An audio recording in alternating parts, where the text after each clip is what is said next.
I'm ready. Bring it on. Kim said she's ready. Bring it on. I clicked the clicker, so how bad could it be? I guess we're here.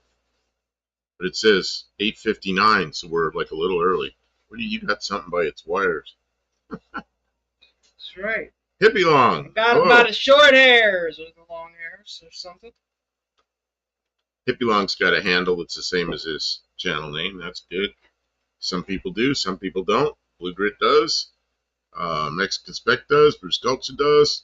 And P. Sully. That might be Patrick Sullivan, maybe? Crash Road Runner Garage, Buddy Carfano. It's going to be a little bit difficult for us to know who people are tonight because YouTube has given us some type of creative rebadging, which I think everybody's aware of, maybe, or if not. They threw us a curve. What's really screwed up is I go into some lives last night after John Wilburn's was like this. I went into 2 other lives and it was back the way it used to be, and I thought, oh, good, they fixed it. Nope, they didn't fix it. I went back to this. I don't know what they're doing.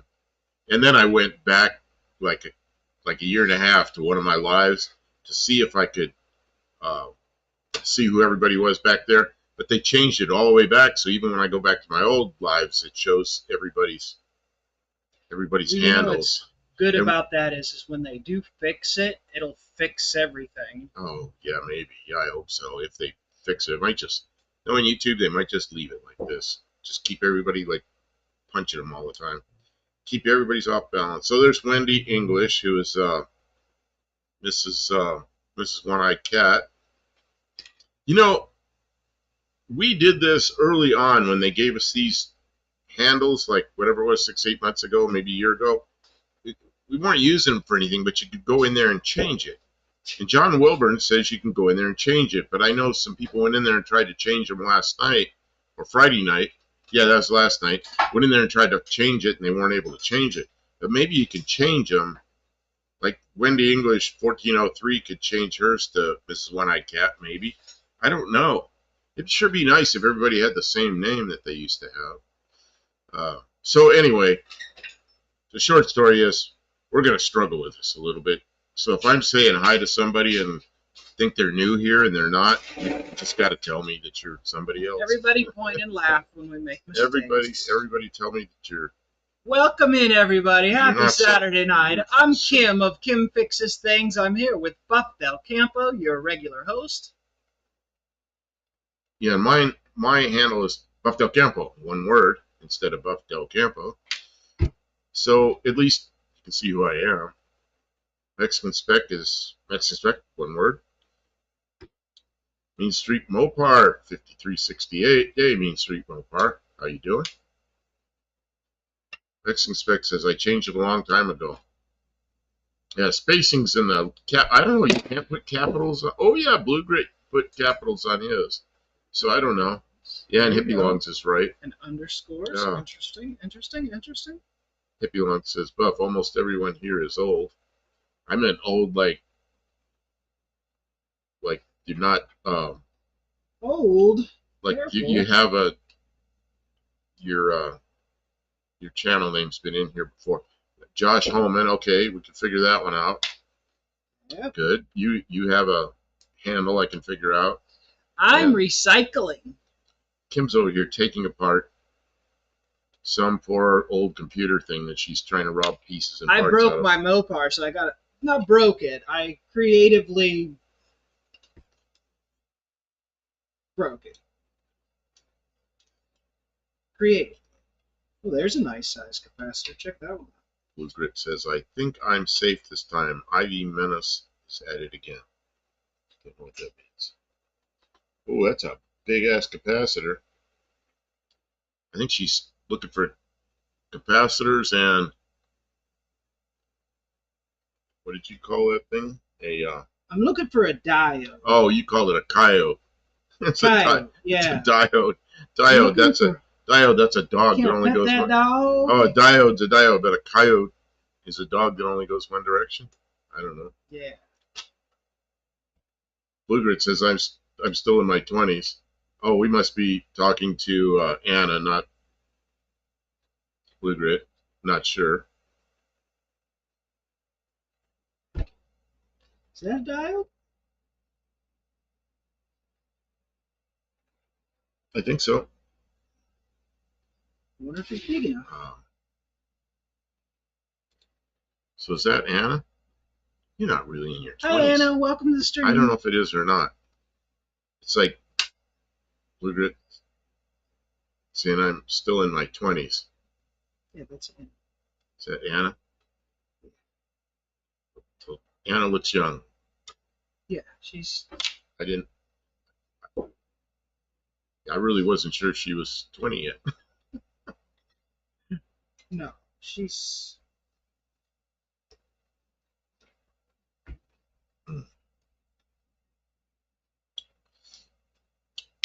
Anna says, guilty as charged. Walter is under the car.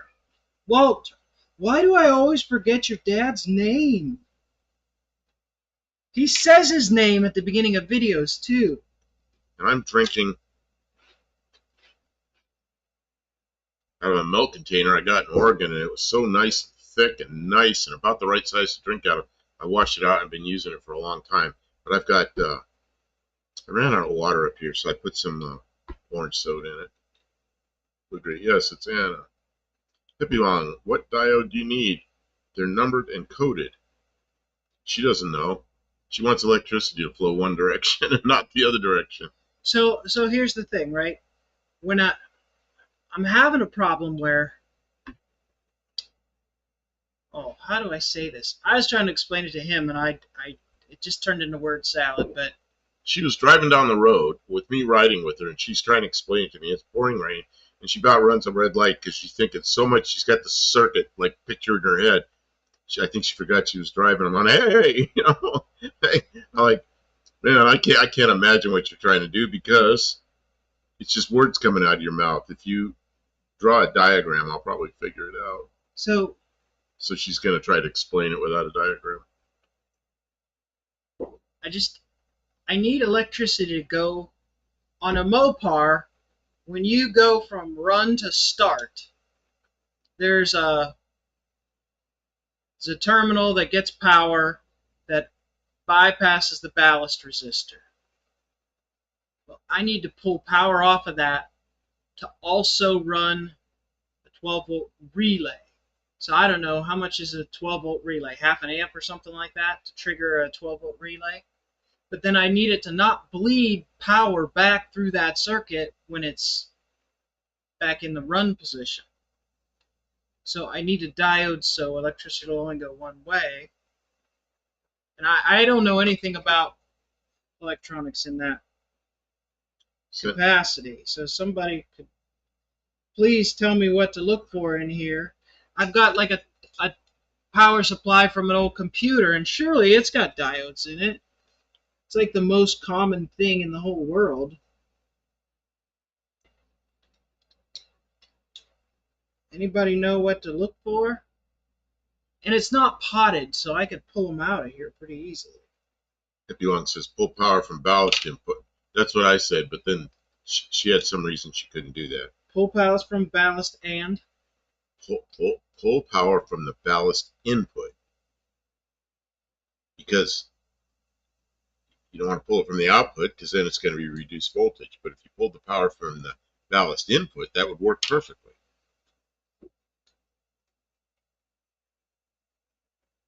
I got here J.C. Reeves. Okay, J.C. Reeves is Pitt. Man, I should know this. Pitt Snipe. The ballast input. Yeah, and thank you. Pitt, thank you. If you come in here and you're not who you say you are because of stupid handles, just please tell us. And what's really crazy is I was in a couple of lives last night after John's, and they were back to channel names. I was like, oh, good, they fixed it. Well, when you come in here, it's back to this, so I don't know what's going on. And we're going to be talking about it all night. Every new person that comes in, we're going to try and figure out who they are. Yeah, everybody that comes in, we got to figure out who they are. And some of them, like Tommy Hanlon just came in. That one's easy because his handle's the same name as his channel. Hello, Tommy from Dublin. 3:09 a.m. Wow. Yeah. Oh, I look up there to see what time it is. That's not a clock. That's a thermometer. You can't tell what time it is from a thermometer. Yeah, it's 09. Oh, One-Eyed Cat changed his. To what? Oh, or maybe his was already One-Eyed Cat. His handle is One-Eyed Cat 3072. Mexican Spec says, isn't it a bit close to July 4th? Oh, what is this? What's he? I'm looking at this and I'm trying to unscramble what I'm looking at.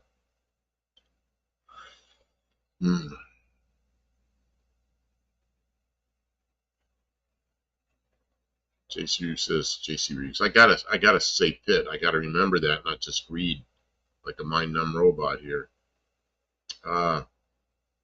Pitt says, I'll ask some of my other YouTubers. Somebody's got the answer. Yeah, I'm thinking there were. Oh, Tony's had names on it too. Okay, see, I was in a live for a couple hours last night, and it had the channel names. I thought, oh, they fixed it. Nope. I have no idea what's going on. It's something's messed up. And Luis is here.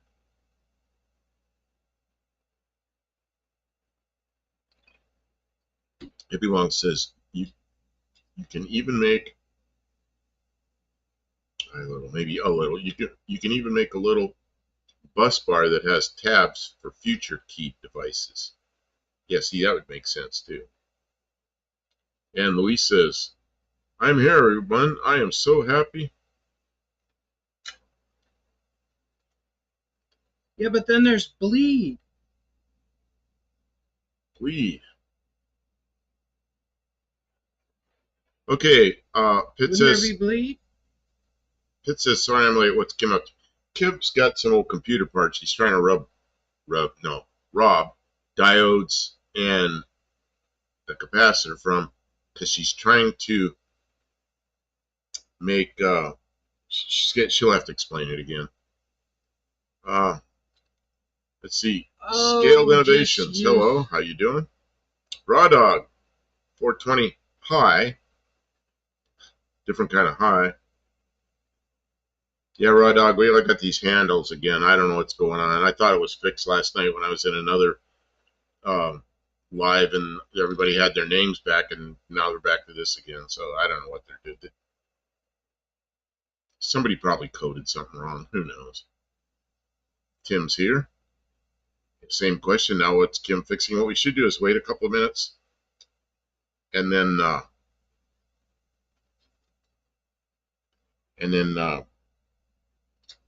we'll explain it all again. No bleed if key is off. Raw Dog says, so I've been crying all day long. Uh-oh, what happened?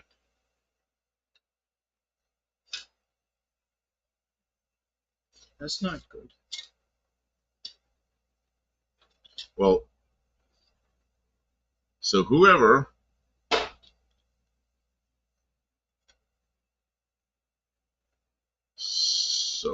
was in here on our last live, we built a little pallet and we put casters on it.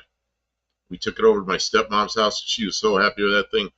We put the box on it with all the stuff in it, and she can move it around just like with one hand. She can move it around in the garage, and before she couldn't even pick it up. She's 91 years old, so she picks stuff up, but she really shouldn't. And so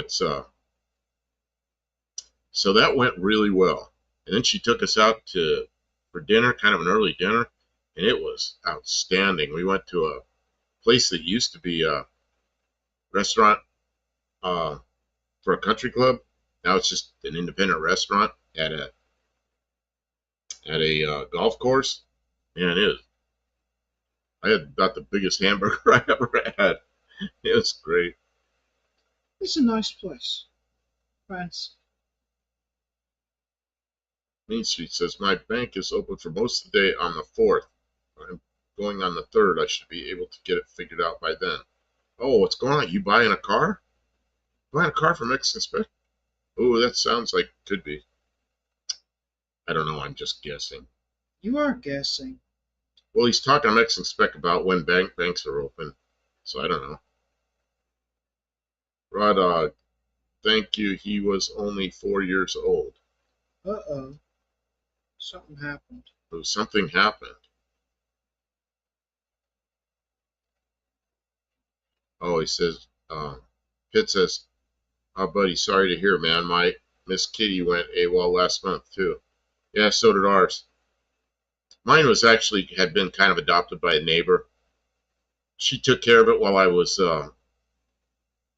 deployed somewhere for a couple of months. Or it was supposed to be a month, ended up being 2 years. So when I got done with that, they kind of wanted to keep the cat. And I said, yeah, she's comfortable here. Well, she's 25 years old. Same thing. She went missing. Yeah, a 25-year-old cat goes out in the morning, do her business, and doesn't come back. You know, everybody kind of knows what happened. So Lisa's asking what you fixing. We're going to wait. She already explained it once, but we're going to wait a couple of minutes till everybody's in here, or a few more people in there, so then we only explain it one more time. And she's studying it, I think. Maybe she doesn't know exactly what she's doing yet. I don't know what the hell I'm doing. Yes, I don't know what the hell I'm doing. Not a clue. Main Street, yes, Buff, I'm trying to get a loan to buy a car from Mexican Spec. Excellent. What'd you find? I bet it's a Mopar. Yeah, tell us what it is, and we'll swoop in and buy it out from under you. With all our YouTuber money. And now people are asking, what you getting? What you getting, mean? Not like what you getting mean, but what you getting mean like a Mean Street Mopar. She getting mean? Josh Holman says, God rest their souls. Yeah, that cat was a pretty good cat. The one I had came from Arizona, and my former wife was out there one time, and she goes, I'm taking this cat home. I said, that cat belongs to the neighbor. You can't just take it to Tennessee. She goes, I'm taking it to Tennessee. I said, not without going next door and talking to the neighbor. And we went over there, and they really didn't want that cat because that cat was, there was a woman that was dying, and she knew she was dying, so she gave the cat to our neighbor because she wanted to make sure somebody would take care of her cat. So we knew the whole history on the cat. Well, those people really didn't want the cat, so they said, sure, take the cat to Tennessee. So I bought a cat carrier from Southwest Airlines that's, now you take the cat through security and you put it on the plane under the seat in front of you, and you can't open up the cat carrier in the airplane. So the cat probably had a real scary day riding in an airliner and rode to Tennessee and came up here and lived 10, 11 years of its life in Tennessee as an old cat. I think she enjoyed herself here. Main Street says, yes, it's a Mopar, Buff. An 81 Dodge Dart with a 360 4-speed out of a Mexican Dodge Magnum. Ooh, Oh, I know. I think I know which car that is because I think I've looked at it. That's a pretty cool car. Let's see here. Mexican Spec. Hippie Long. There isn't enough money at a bank for that. What did Hippie Long say? Oh, a lovely Latina wife.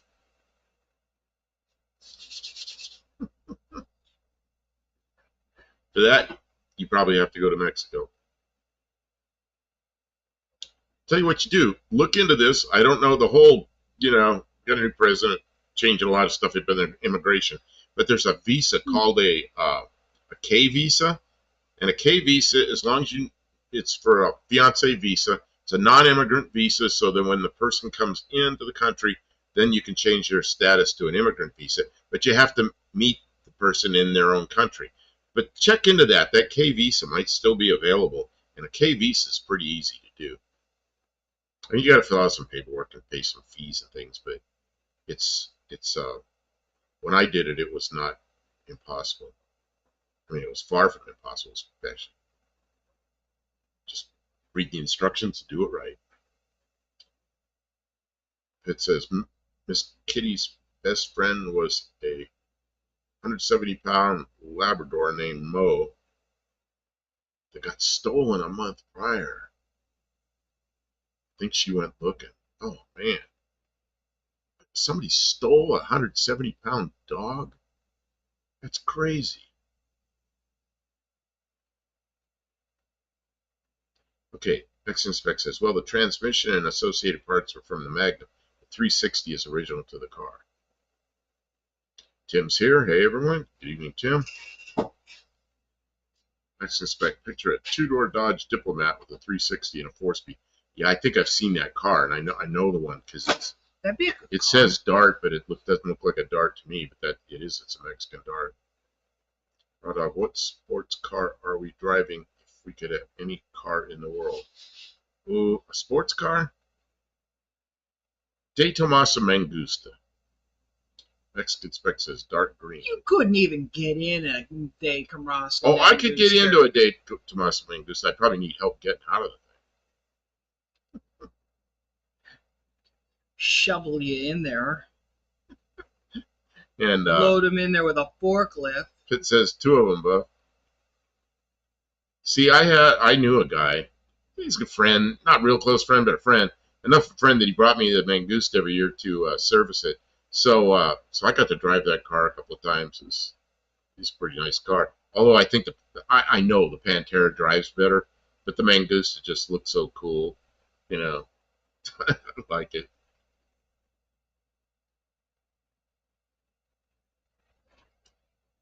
Tabo says he's late again, and Tabo, his handle is the same as his channel name. That's good, so we know who he is. You're fashionably late. So who's the electronic? When I was asking questions about electronics, who was the electronics whiz? Yeah, who was? Well, the person that was hippie along was coming up with answers pretty quickly. Isn't it Dean that knows all that stuff, or is it? Oh, Dean knows so much. His I don't know. Yeah, but he also kind of he messes with you a little bit. So I'm not sure. In fact, he left me a comment somewhere. Remember, we were out at the restaurant, and I looked at it, and it was like he wrote me a book. It's like, oh man, I couldn't even read it. Oh, we were going down the road on the way to the restaurant. And I couldn't read it because it was so long. So I've got to go. Read it when I get back to the house. I forgot about it. We came home after we were out most of the day doing stuff. I came back, put my head back. Man, I was out. I was out for like an hour and a half. Hippie Long says, I think the car I want is the NASCAR they ran at Le Mans. Le Mans. Yeah, well.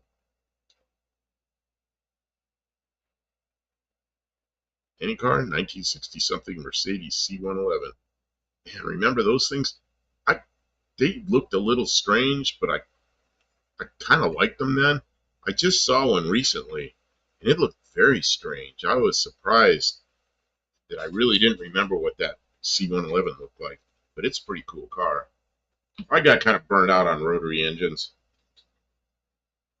I had many, many, many rotaries, and I was about the only person in my town there in California that would take a rotary apart, and I rebuilt a bunch of them.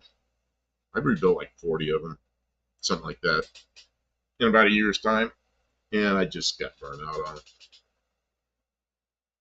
it. Olive's here. Good evening. And Olive has the same handle as her name. Hey, I finally had not for an investment scam. Now it's Club Car Crew, which appears to be neighborhood family golf cart of some kind. Wow, how far did you turn that air conditioner down? 2 degrees. Oh, it's whatever you did, it's working great. Okay. It's still running. Oh, Buddy can wire an electrical fire. That's impressive. The electrical fires. Man, I remember the first year I took electronics, which is probably 8th grade electronics class.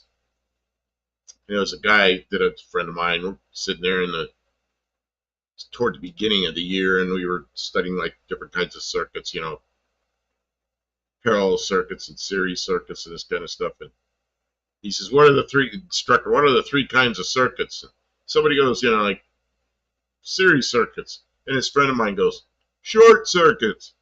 It's like, Goes, yeah, there's 4 kinds actually because there's short circuits. But he goes, those aren't desirable. I'll never forget that. Ba-dum-bum. An electrical fire. You know, I bet I could wire an accidental electrical fire, but I bet if I tried to cause a fire with electricity, probably couldn't do it.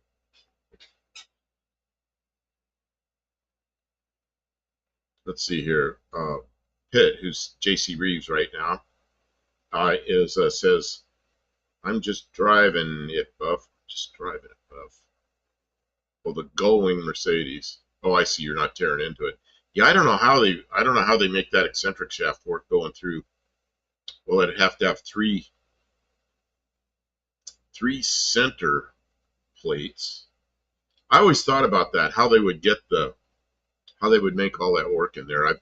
The only rotaries I've been into are two rotor wankles, and there's no gear on the center plate. The gear is on the gear. I don't know what you call that gear. There's a inner gear and an outer gear, or an outside gear. And the outside gear is a small one. The inside gear is in the rotor, and it guides the rotor around. So it's on the Mazdas, it's on the outside plates only. So I don't know how that works on the inner plates. I'd have to. That'd be kind of interesting to look inside one. Buddy's bonfires. So I think I need a diode. She thinks she needs a diode. Doesn't that sound right to you too? That I need a diode? I want to see the circuit. Is one of these little red things a diode? The little red looking glass tube? A little glass tube she thinks is possibly a diode. You know what you could do is get a meter. There. Take that thing out of there and get a meter and see if. Well, let's see here. I'm lost again. Oh, Josh Holmes says, I believe that would be the Mercury Great Grand Marquis. My friend Simon, he don't have the 77 Mercury Grand Marquis. That's Luis says that. He don't have it. It says my electronic skills were pretty solid, but I'm rusty. Tavo, we need boat anchor. Yeah, where the hell's boat Where's anchor? Edwards? Okay, Tavo says we have a company in South Australia called Dead Short Electrical. Don't know if I deal with them. It says 13 Bs. Yeah, I worked on 12 A's and 13 Bs. And 12, yeah, the eccentric gear, whatever you call it. Yeah, because it's an eccentric shaft, but the gear that guides the rotor around the center point,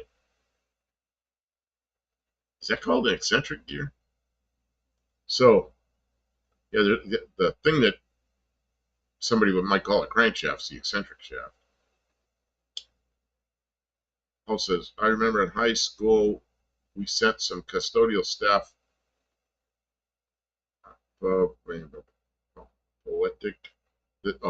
that said unkind things. They had left some doorbell wires exposed for years. I twisted them together on the way out. Okay. Tavo, you call it earth or ground? Tavo is saying diode, resistor? Yeah, I don't think it was a resistor. It's clear. I've never seen a clear resistor, but I suppose it could be. Josh, I have made a few short circuits before myself, melted a few components, and made a few batteries hot. And back in the day, this is what happened when I was drinking beer and working on stuff. So I'd be drinking beer, and it was maybe 1 beer, maybe 2 beers, but probably on an empty stomach. And hooked up a power supply to a TV set backwards. Luckily, there was a little fuse in there. Oh, that was a lucky shot. Her glasses went in an empty trash can. In the trash, just where I need them. So, figure out what I need. I'm supposed to figure this out. I'm gonna go get my phone and do some web research. Do some web research. Kim, read the bands to find the value of the diode. old and replacement. Let's see. It says, I think so. Kim, clip it off and measure forward and reverse. Yeah, that's what I told her. Take it out of there. But does it, and then start they're figuring saying out. about the bands. What? Well, you got to look up that those bands have meanings. And on a resistor, I kind of know what they are, but on a diode, I have no idea what they mean. Okay, I just put on my close-up glasses. That thing looks like a glass fuse. Oh, it could be a fuse. Does a glass fuse have colored bands on it for its value? Okay, Olive. She asked the question. YouTube, in all their wisdom, decided to put everybody in there by their handle instead of by their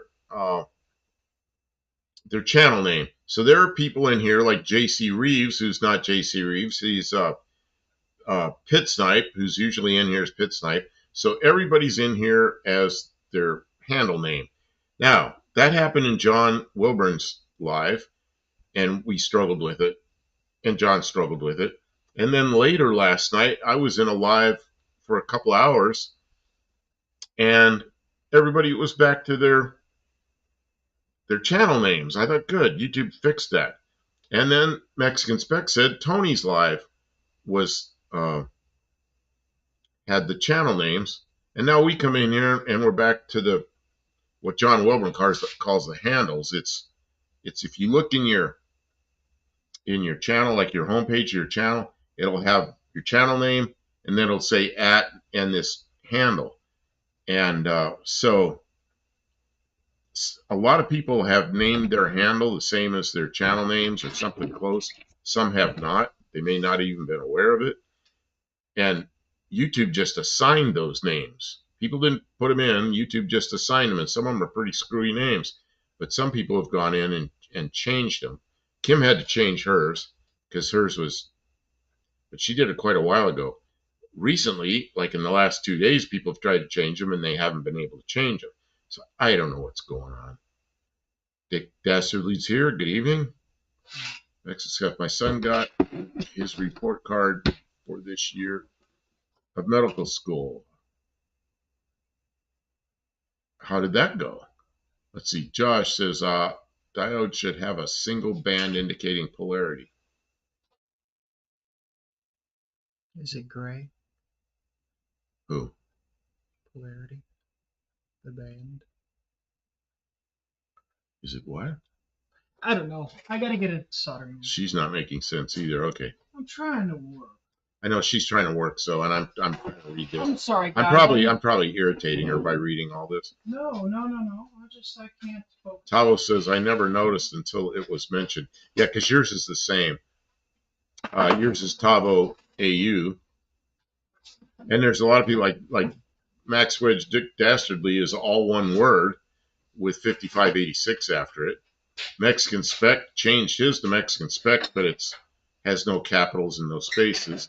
Oh, Dean Stevenson is here. He's Dean Stevenson, one word with 6527. Oh, so, no, we're going to do this all night. So that's easy to figure out. Well, somebody asked. I know the second time I've gone over it tonight, but yep, it's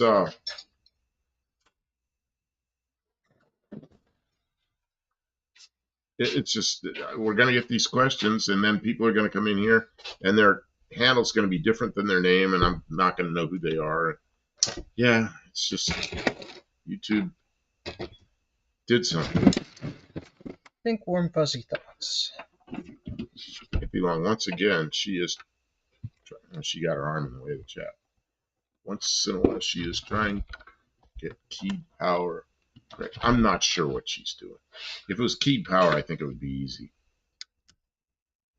I can't have a back feed from this other source.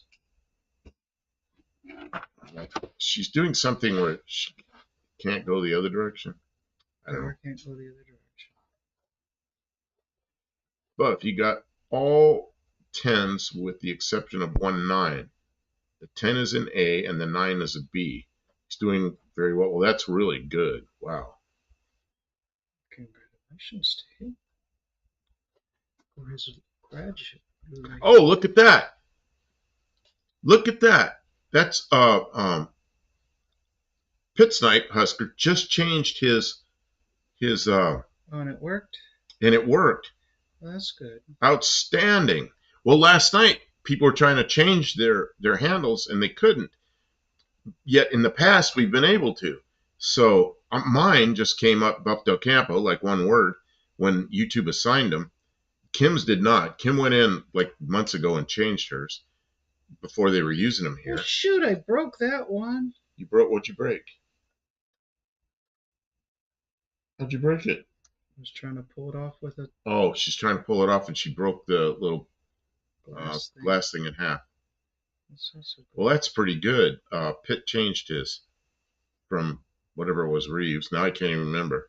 Well, that's cool. We just all learned something.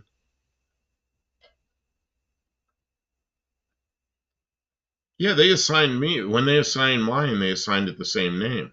It's just it didn't have any spaces in it. But a lot of people got really goofy handles, you know. Dean Stevenson. It's chaos, Kimborghini. It's chaos. It's how I fixed my handle. Man, I hope everybody fixes their handle because this is very confusing when they're all of a sudden everybody has a different name. Although a lot of names are close enough, I can figure them out. It's not as bad as I was worried. I was worried it was going to be worse than it's been so far.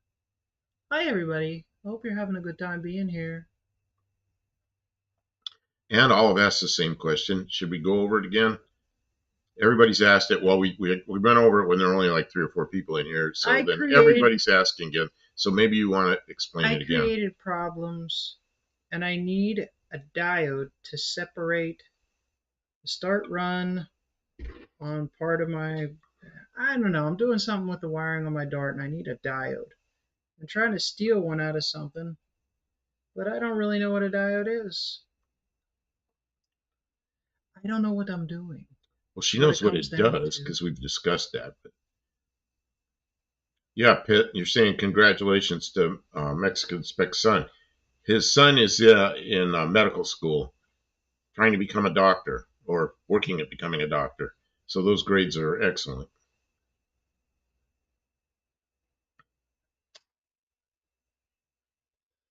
I don't want to be a doctor. I hate cars. Mexican Spec says every bust, probably means everybody, can go in there and see if they can get rid of the numbers on their names. Dean Stevenson, 6527. Fuzzy Thoughts, actually, I like Fonzie Bear. Or Fozzie Bear, I don't know what the heck. When English, 1403, it won't let me change mine. Have you tried again? Because I know, like last night in John's live, you couldn't change it. But Pit Snipe just changed his in here.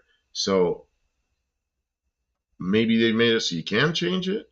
I don't know. I don't know what's going on. I don't think they know what's going on. I think they are. I think they're incompetent. Wendy says I'm on a PC. Oh, yeah. Pitt, what kind of device are you on? You on a PC or a phone, or what kind of device you on? That might make a difference.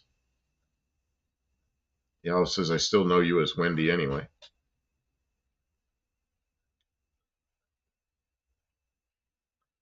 Dean says that's what happens when you do a resection with your right hand.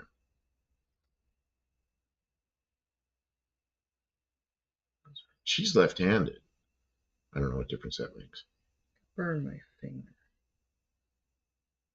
Well, you burned your finger. That's not good. Lee says I have a PC. I'm not good at desoldering this junk. This sucks. And Pit Snipe's on a PC, and he just changed his. He changed his like 5 minutes ago. And it worked, which last night nobody could do that. So maybe now that's fixed. I don't know. Max Wedge says, is a diode a one-way check valve for electricity? Yes, it is. But they have different values. So, and some are little tiny ones, some are big ones, some, So you got to be careful because you can make them into just smoking little devices. Everybody loves a little smoking device. All this makes me wonder if anyone's checked on Lammy lately. And I don't know. You know what happens with Tony? He gets in these things where people sometimes have trouble with Tony, I guess. I don't know how to put it any other way. I've just never had problems with Tony. So Lammy was one of them. Lamb Chop. Wasn't that his name? Lamb Chop? So I don't know. Since that debacle, I haven't heard from him at all. Tom Anderson. Okay, who's Tom Anderson? Tom Anderson, 997. Like him and Buff and everyone else. Oh, do I know Tom Anderson or is that another name? I remember the name. The name Tom Anderson. Okay, because we got all these YouTube's changed to handles. If you don't understand that, Tom. So now we have some new names we're trying to figure out. And Dick Dashley says that's that little black and silver canister for the power goes into the circuit board, right?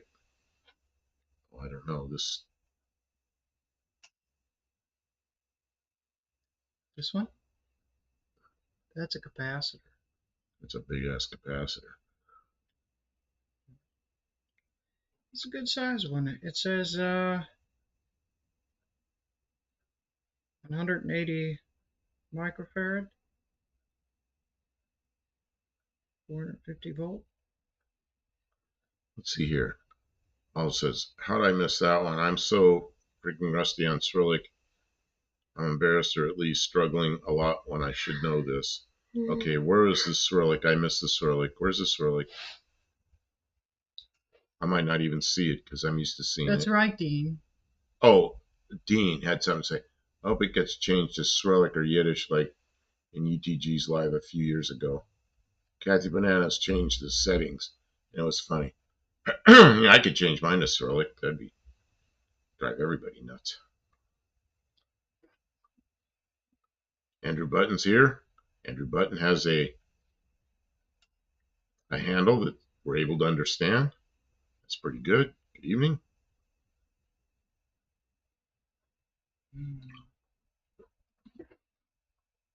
It says a pack of diodes is less than $10 on Amazon. MFD, that's microfarad, is a capacitor. Yeah, I don't know anything about the values of diodes. Yeah, I don't know which one to even order. Let's see. Also, apparently a UTG check got changed. You know what happened was UTG, they didn't use the handles on his. And I was in a live last night around midnight for a couple of hours, and it was the old system with the channel names. And I thought, oh, good, they fixed it. Well, today it wasn't fixed again. So I don't know. It's a mystery at this point. Dean Stevenson, the backflow eliminator. It shits in only one direction.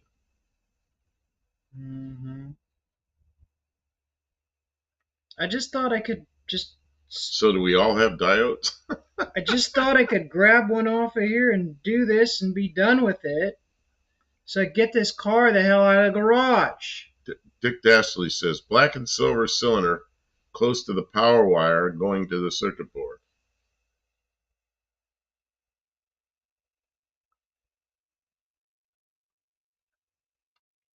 This thing. No. This thing? Where's the power wire? We're not even sure where the power wire is going. That looks like a fuse to me, the thing you pointed to. But I'm not sure. Let's see here. Dennis Richardson. Hello, everyone. Hello. Okay, Dennis Richardson. Are you normally Dennis Richardson, or are you new here? They changed all the handles, so I'm really struggling trying to figure out who everybody is. So, do you have a channel name that you're normally here? I'm trying not to be disrespectful because YouTube really threw us a curve using these handles instead of channel names for IDs in here. So, maybe you're Dennis Richardson. Dick Dashley says you can find it. There's an ohm meter. It only show continuity with the wires hooked one way and not the other. Well, that would make sense. But they're eBay geeks that have diodes. We're trying not to buy something. We're just trying to take one off something we have. What is Kim breaking? I'm not breaking nothing. No, And I am breaking Dennis the power supply from an old computer, and I'm trying to... Or Dennis says, diode is a diode, just have to install it in the correct direction. Yeah, that's what she's trying to do, is make current flow one direction only. She's just trying to rob one out of an old circuit board. And then, of course, we don't know the value of it, and we don't know if she's just going to burn it up or if it'll be good enough. Special Agent James Key. Hey, oh, it's Kim breaking. She's got old electronic stuff, and she's trying to find a... I needed a diode, so an old power supply out of a computer that's dated beyond any value whatsoever. The nice thing about them is they're not potted, so you can get at all the stuff. And I was just trying to find a diode, and I realized I don't know what I'm doing. I really don't know anything about it. Dean Stevenson said it wouldn't drive me nuts. He's already over the edge. It's a short drive. Dean, you left me a comment. Don't even have to leave the driveway for that one. You left me a comment. It was real long. It's like you wrote me a book. And Kim was driving. I was going down the road, and we're hitting every bump, and my eyes were giving me some trouble because I have trouble seeing up close. Yeah, and I wasn't able to read it, and I haven't gotten back to it. So I will read your comment.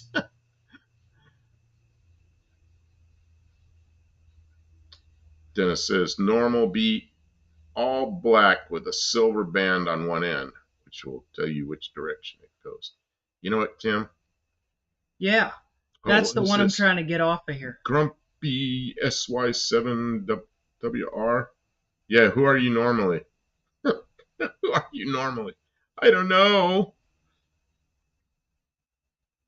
Oh my God. YouTube made a mess out of this. I know who a lot of these people are.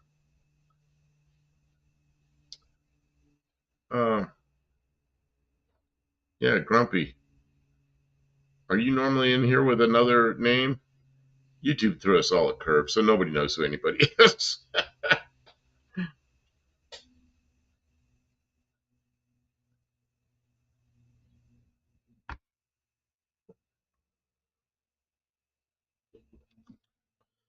Yeah, and Tom, I was in a live last night for a couple hours, and it had gone back to channel names. And then today it's magically back to this again, so I have no idea what's going on. And I guess from what Mexican Spec says, Tony's, UTG's live was the old way. It's crazy. Dean Stevenson, who am I? Where am I? Why do I feel this way?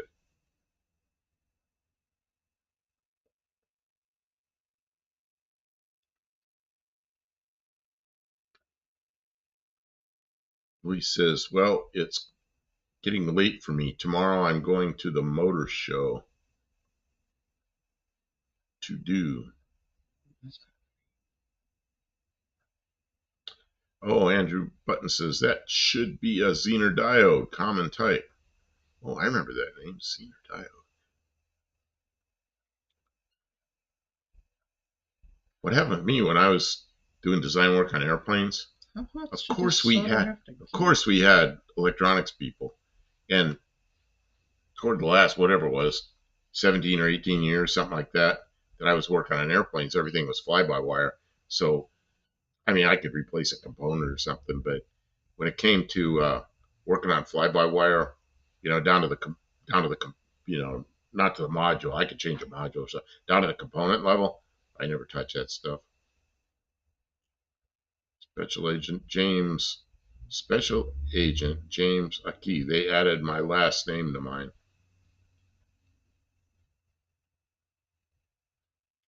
Lester LeSabre says, Mex suspect, who are you when you're not you? You're not you when you're hungry. Over my trash can. This I trash can. Take my glasses off. This trash can tips over and tips over and tips over.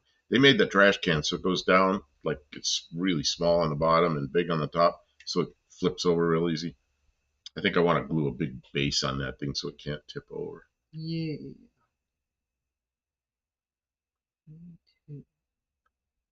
Oh man. Oh, Luis is taking off. Okay, take care. Good night, Louise. Thanks for stopping. Dean Stevenson, no loss, Buff. Like I tell Mrs. Mexican Spec, just pretend it's something to skip over. Oh no, I'll go. I read every comment and everything. And then last night I gave the pit snipe. I gave him a hard time with something I don't know. He kind of jabs at me sometimes, so I jab at him, and he wanted to know if I'd taken my medication. So when he said that, I figured I better come clean.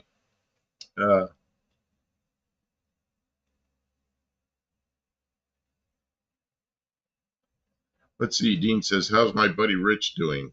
He's got heaps of new followers." Buddy Rich is a drummer. Let's see. Tom Anderson, Mexican Spec, exactly what's the difference? YouTube is discriminating. Who are you? Who? Buddy Carpenter.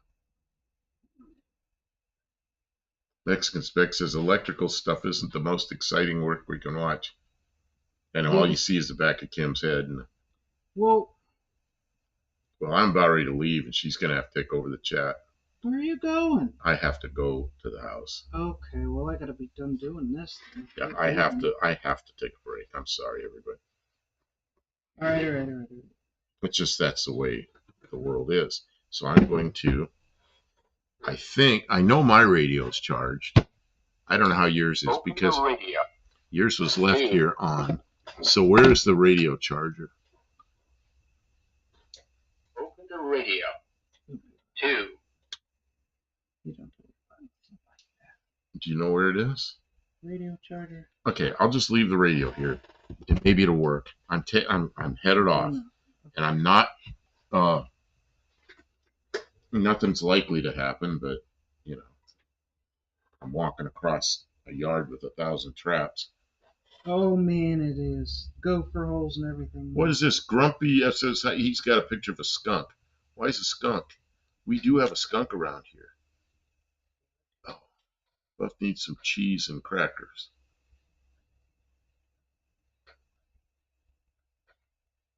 Well, everybody's talking to you about all your stuff, Kim, and you're missing all. Really? Yeah. They telling me what I need to know. Yeah, everybody's telling you what you need to know, and you're just like, got your victory. Got your head. But I got victory, so now we can talk about my victory. Okay, I'll be back. But my victorious victory. Well, you better hurry up because you're the famous one. Well, you know what? I'll take as long as I need. All right, that's. Might be it. All right. Here's what we got. I got my glasses. Let's see if you guys could see. It's not very clear.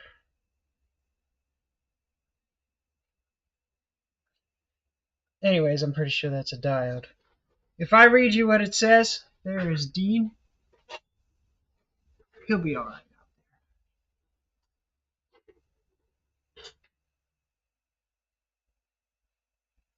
Skunks are powerful. Have a safe journey. Take care, Buff.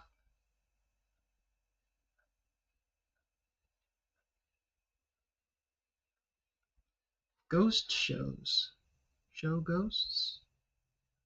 Oh, enough of the show ghosts. Yeah, I've been ghosted enough times in my life. This one is GUF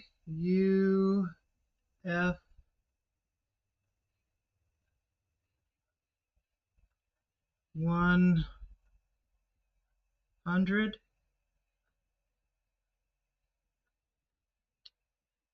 And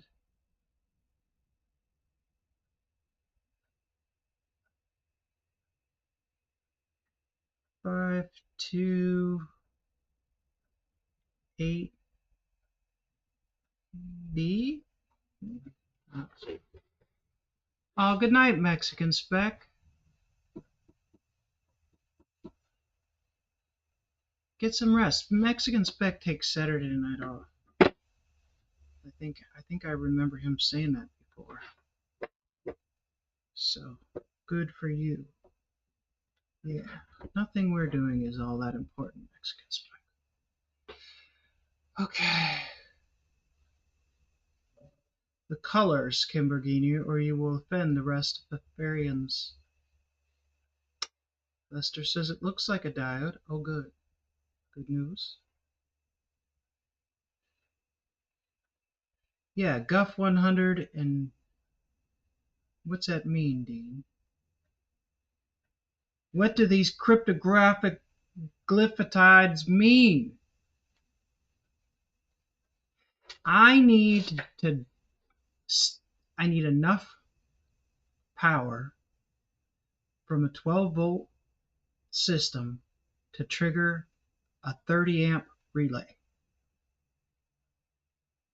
And then I need it not to bleed power back when the engine's running.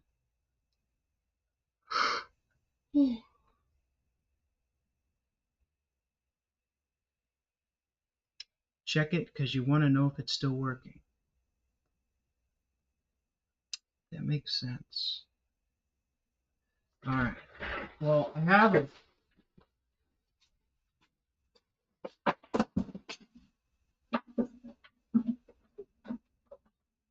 One of these works. So let's test this one.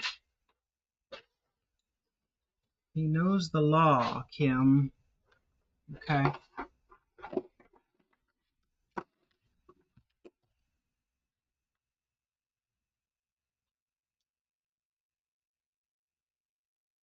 I've been unable to comment on YouTube Shorts for a while. About 3 months ago. Then it came back for some reason. About a week ago, I even made a different channel to see if that was it.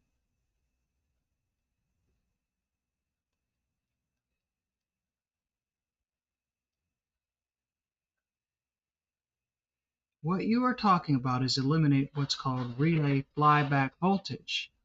Inline Zeners do that. Well, Andrew, I have two things that I want to power with the same circuit, but when that circuit's off, I don't want there to be crossfeed. So maybe that is called relay flyback. But it's replaceable.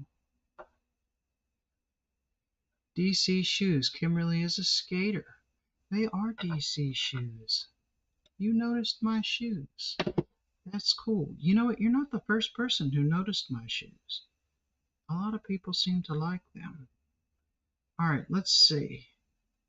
We want ohms. Will you only be able to read ohms in one direction?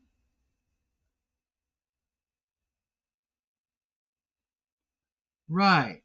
The actuator side needs minimum volt. Tavo doesn't know anything about it. Well, that's fair, Tavo. Okay, let's see. Can we get...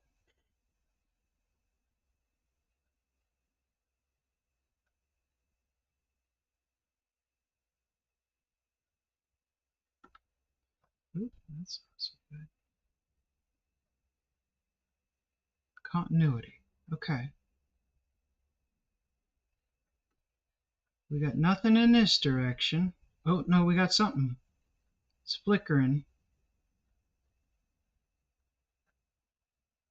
And then in this direction, we get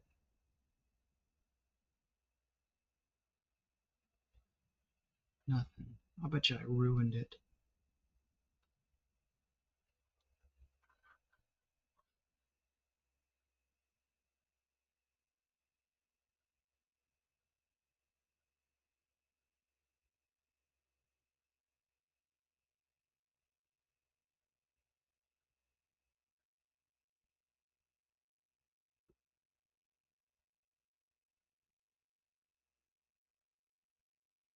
Why is it doing that to the meter?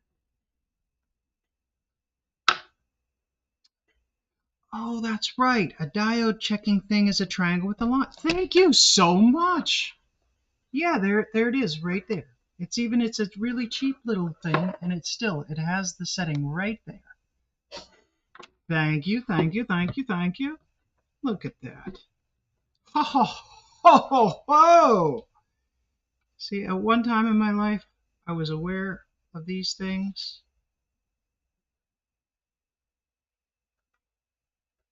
Yep, that works. Diodes can also be used to reduce voltage slightly. Okay. This is not a better volt. This is like a Harbor Freight model, and it does have the diode checker thing there. So, excellent news. So, now I got to figure out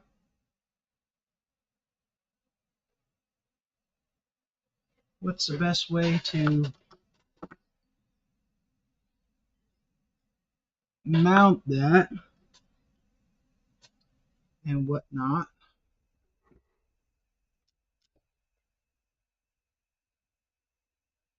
Max Wedge just learned something. See? You guys are learning. I'm sorry that it's so boring. This is terrifically boring, isn't it? But you can, now you know that you can scavenge some parts out of old junk to do things. See, so now that I'm not so focused on trying to extract parts out of this old junk. See, he's already done. Okay, we won't talk about you anymore then.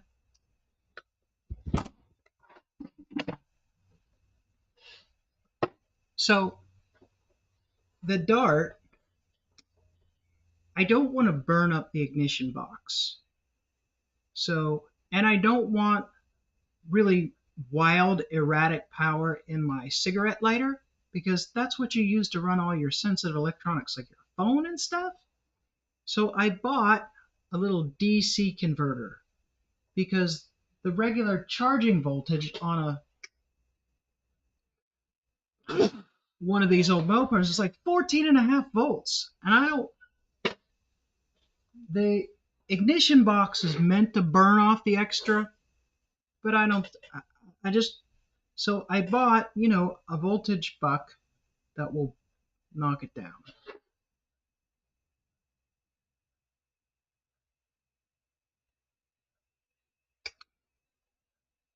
So the only problem is when I turn the key to the start position, I lose power to that, because the start and the run position in the key are two different dealios on old Mopars. So it won't start, because right about the time that it's cranked the third time, the little DC voltage thing, the power has gone down enough that the ignition box craps out. So what I gotta do is I gotta feed it power during cranking, and I'm still using the ballast resistor, so I still need that start run division for the regular parts of the car, and I don't want them to cross feed.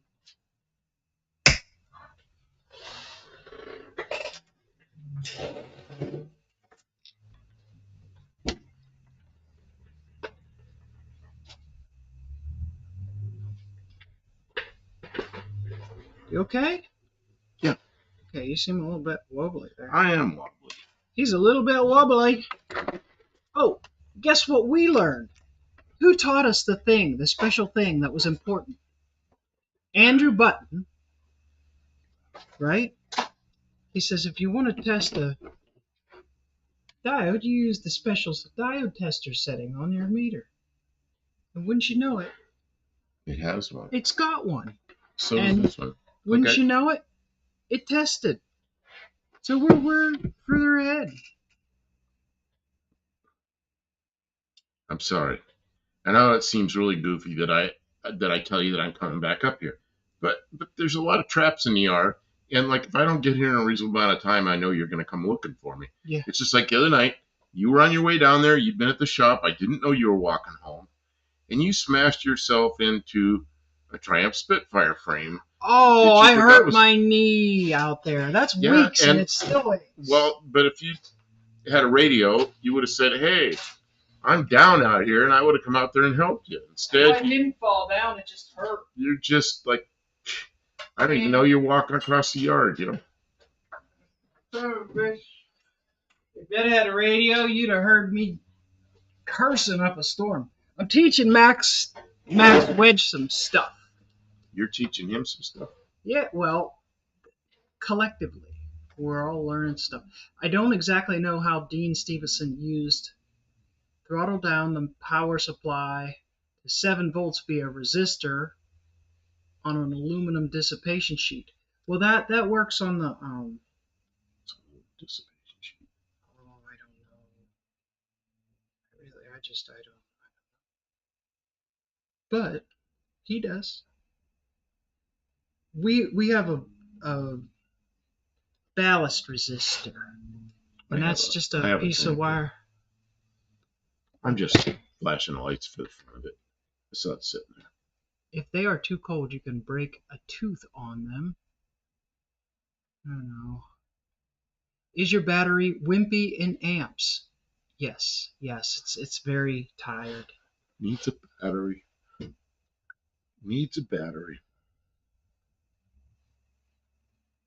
She gave me her battery for a CB radio in the house, but because it gives, battery's real clean current. But then I told her like she could have back. She goes, "Well, it's the wrong one. It doesn't fit this car." I said, "Okay." So she's gonna get another one.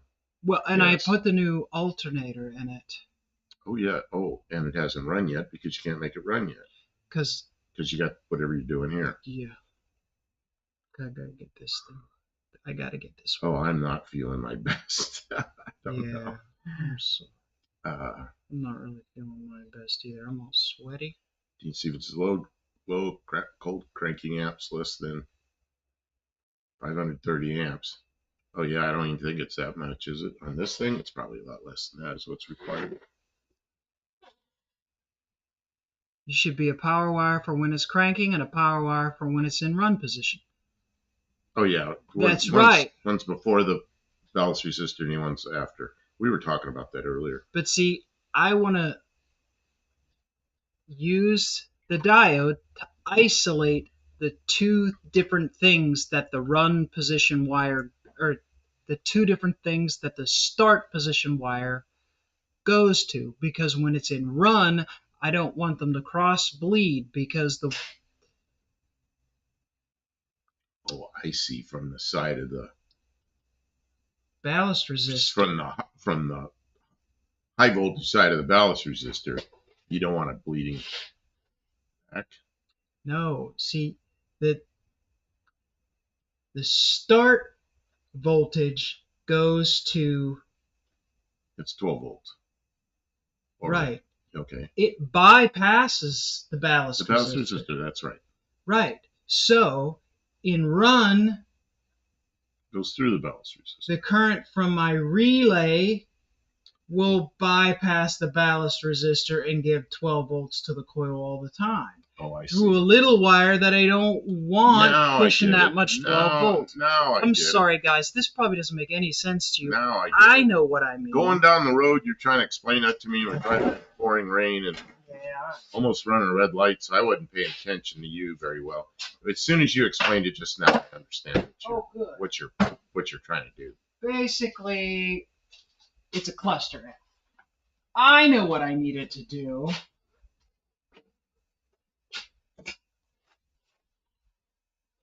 Oh, that's some sticky shit. That is right. Don't get that on The your hands. Ranger distribution board is completely on the.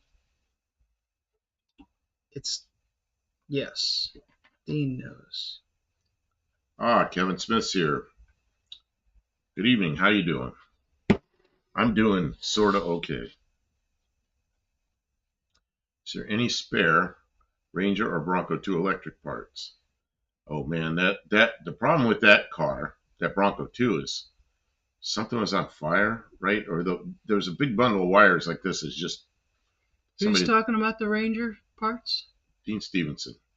Yeah, that's the circuit board that's in the car that's on the 12-volt regulated power. Yeah, we It is understand the the Ranger. diode only allows current one direction, but she's trying to set up a circuit that she doesn't want it to go the other direction. But we have no idea if it's what the limits are for that. We don't know This what is a terrible project to do on a live because most people don't understand and don't care. I'm sorry, guys. I'm almost done. what does the relay control? Lester LeSaber's asking. Yeah, what The is the relay turns the power on to a 12-volt. That's the one. Okay. Yeah. Oh, my brain hurts. Yeah, we're both about half here.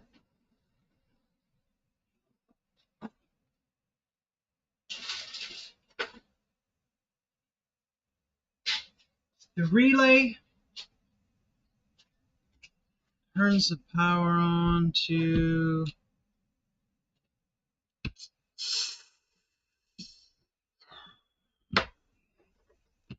secondary fuse panel.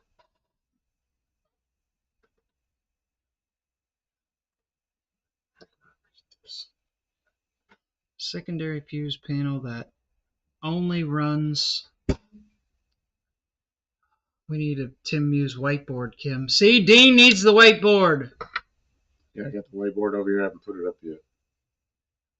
I really need to solder. This is the good stuff. Okay, I was going to peel you off a piece of this. Put the soldering gun.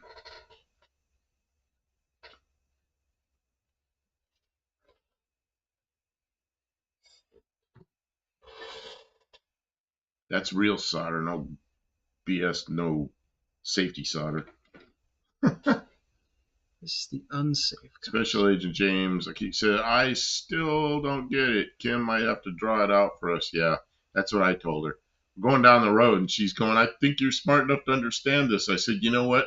A circuit coming out of your mouth while you're driving down the road? No, I don't understand it at all. But if we put it on a piece of paper, y'all understand it. She goes, well, that's fair. That's fair. Because I was lost. Going down the road, trying to understand an explanation of a circuit. Well, the whiteboard's over there. Yeah, I know. The whiteboard's like somewhere I can't really reach right now. And I'm here, and I don't feel very good. Okay. I'm just not up to. Let's talk about something else. I'm not up to. Kevin Smith says, don't tempt me, Dean. I feel like Buff looks. Do I look that bad? I'm not feeling real good, but I didn't know I looked that bad. Man. Yeah, we went out with my stepmom.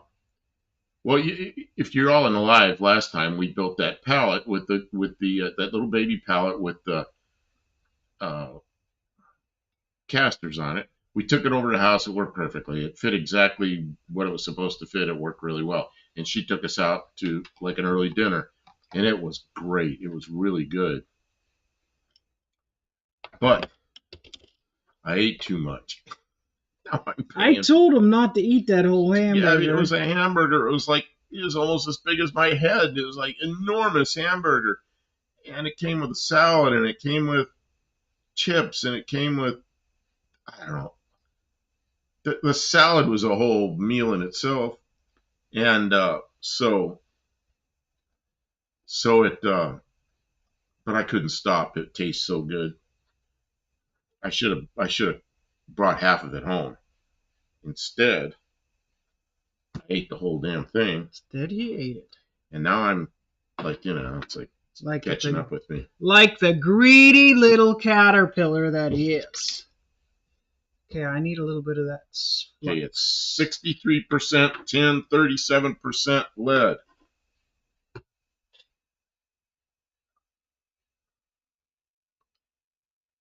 $37%. Well, I've used off this roll before, and it always works real well.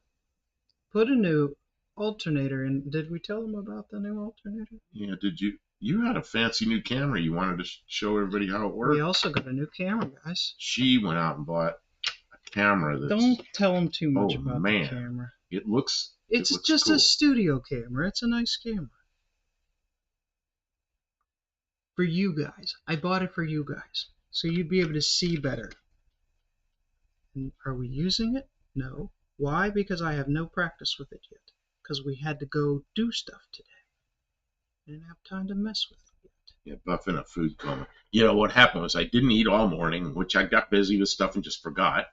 And then we went out, we picked tomatoes, and I was going to eat a couple of tomatoes, these nice little tomatoes, you know. But I forgot because I was busy. And then I didn't figure out how, I knew I wasn't feeling right. You know, I'm diabetic. So what happened was I was really going low because I took my meds in the morning. So I was really going low, which means my blood sugar is probably down to about 40 or something, which is stupid low. And when it gets down like that, I start having vision issues. And that's where I really notice it first. And then it's like, oh, yeah, I feel kind of funny. Well, we were at the restaurant, and I'm like, oh, no, I am really going low here. And they brought out some chips right at the beginning of the meal. So I ate some chips. Man, within about 15 minutes, my vision was back. And, hey, look at this. Okay, now, Kim, you got another job to do. Okay. So Lester let's the Saber. Saber. Thank you so much. Super chat. Look at the Studebaker. They should be dancing.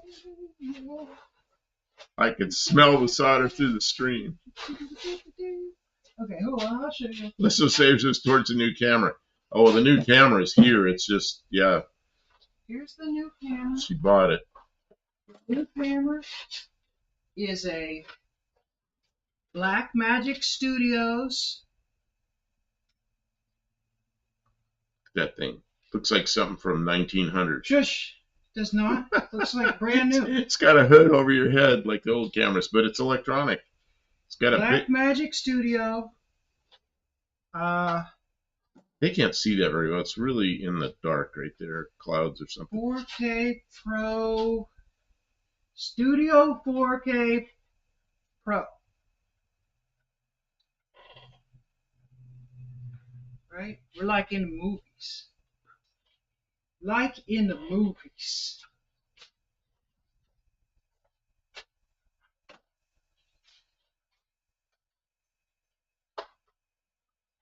What you doing? Turn it on. Oh, you're turning it on. Turn it on. I'm gonna watch it operate. And then I need to. This is the first time. It's never been on. Not since we had it.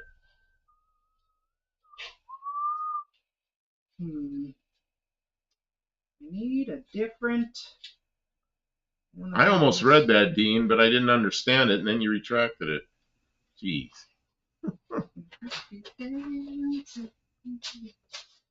Kevin Smith, my daughter don't cook much restaurant food, I think. Oh, this burger I had was so good. One of the best burgers I've ever had, but it was enormous. Oh, we even did a short while we were there, so maybe I'll put that short up of me looking at this burger and can't imagine. I mean, you could not, like if my mouth were like 7 or 8 inches tall, I would have been able to eat it. I had to cut it up. You see that they have a drone you can hook to it, Kim. You need a drone to pick it up. A big drone. A drone? We're working forward because this, I should be able to hook this to a wireless HDMI transmitter. See, Andrew says the first thing you should show us if you hook it up is the lark front. She's over here digging for something. The lark front. Okay. Leslie Saber says, looks like it uses a glass plate. Oh, it says the screen I usually watch on only goes up to 1080p. Ostensibly, anyway. Probably says that'd need a Blackhawk beam. Okay, Kim, what? Yeah, what? That's what I said, what? I don't know what she's doing. She's digging through stuff. Or a Skyhook album. Aren't Skyhooks those things you screw into the ceiling that you like hang bicycles from and stuff? That bag matches the car. Oh, your purse. Kim's not paying attention.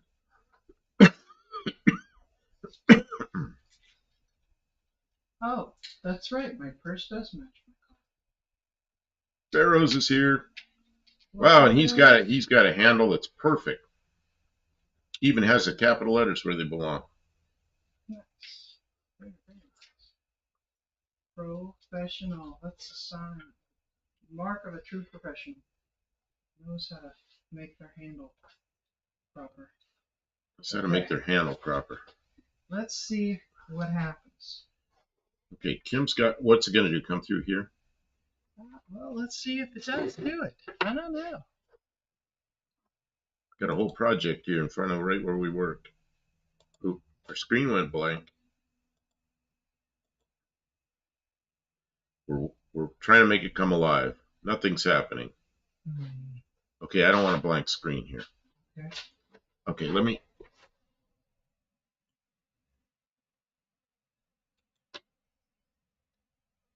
Okay, so now, yeah, now it's a half a screen, so at least people know we're not just not here.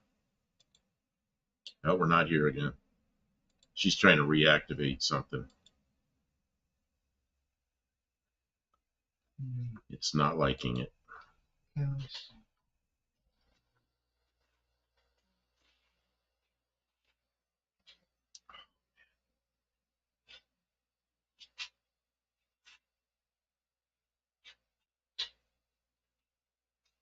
Heavy Long says lens cap.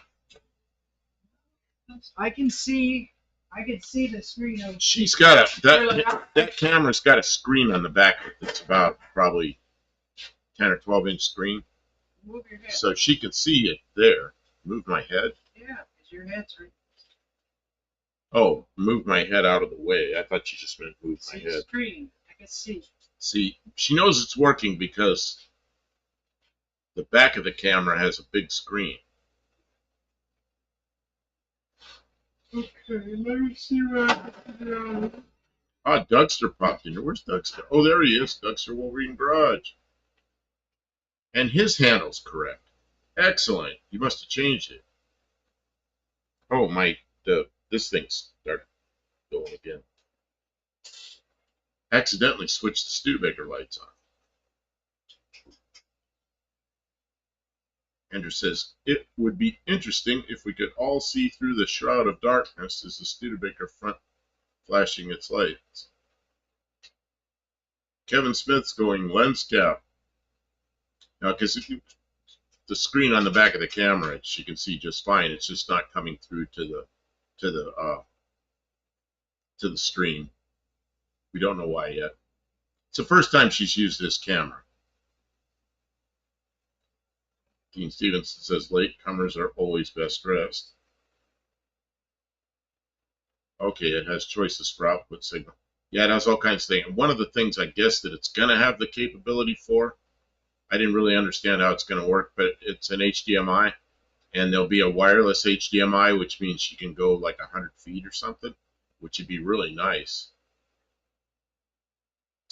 to have wireless HDMI.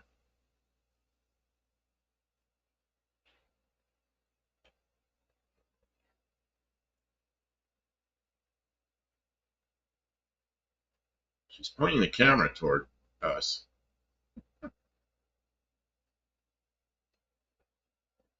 Dean Stevenson says she has to assign and configure so her camera knows what it is. Yeah, I'm sure she's trying to work all that out. We have so many cameras that have been connected and everything. It's just the first time she's worked with this one, so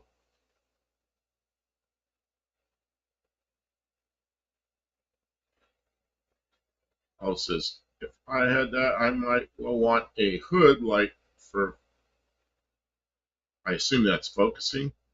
Although focusing sounds pretty good too. And ground glass. I get pretty day blind a lot of time on a viewfinder usually. I could film the Zephyr burnouts more safely. Yeah, you know, the Zephyr, I decided I can do burnouts with that because the grass is so wet from the rain. I just get it on the wet grass and stomp on the gas. Yeah, Kim Pagini. You know, I can always figure everything out, but she just dives in there and does it. I'm getting lazy because I just call her, well, she's my engineer. And she's pretty good with, oh, now we have the person here we need. Steve Edwards just popped in. And I didn't notice him because his handle was a little weird, but I don't know if you ever said what your CB handle was. I just assumed it was boat anchor, but I'm not sure.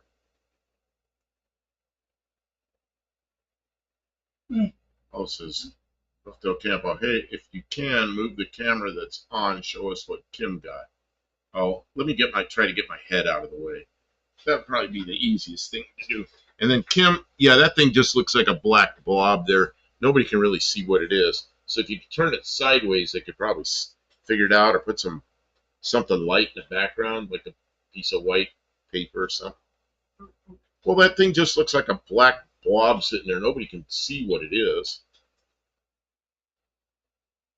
But maybe get it closer or something. It just looks like a black hole. That's right, because it's black magic.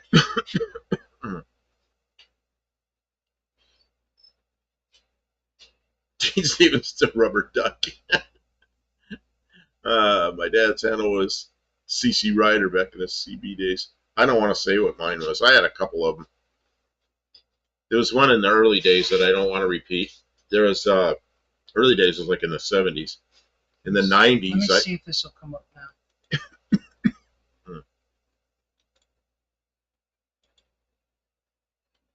Oh, so it's doing something, just not very well yet. Why does it look like that? Oh, that's horrible.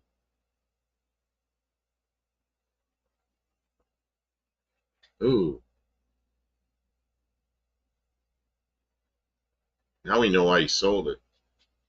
Or if you just not got it worked out yet.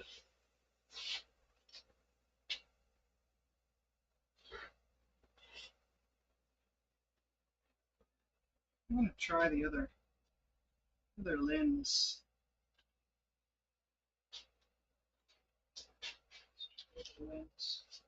Yeah, that's Where'd the other lens go? I'm looking around, I don't see another lens. You brought it up? Oh, what's that over there, Kim? In that box? The other lens.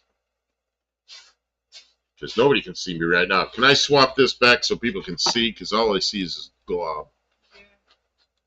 Okay.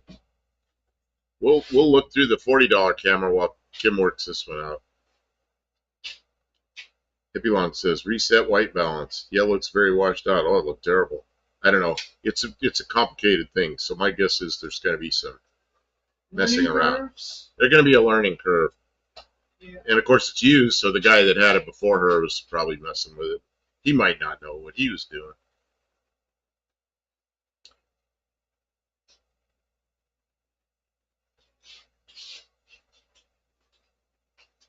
Go ahead and click on it again. Remember the coffee break days? Yeah, I used to go to breaks. I remember those things. Okay, so it's scene 3. Yeah. Okay. Man.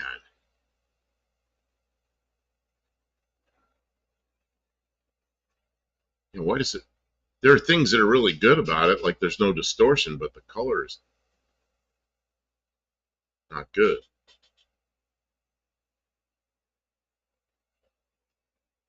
Yeah, it's probably got color settings, everything. That's probably got a lot of settings. You gonna change it? You were gonna change it? Yeah, fonts look different on YouTube tonight.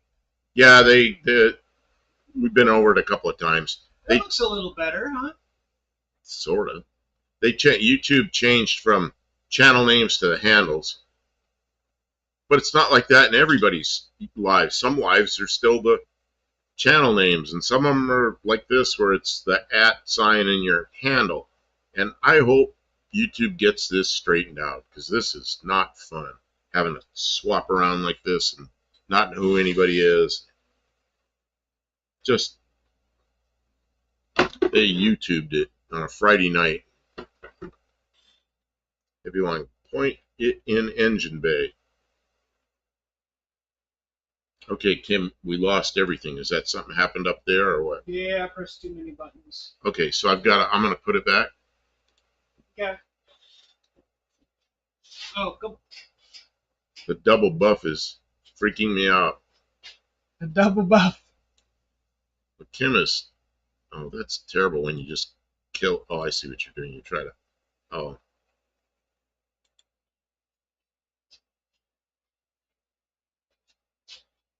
Stray bullet. Oh, well, hey, your handle's the same. I can figure out who you are. Oh, says, I bet that rig can do very nice quality, but it needs a lot of manual doing stuff. Yeah, that's what I think.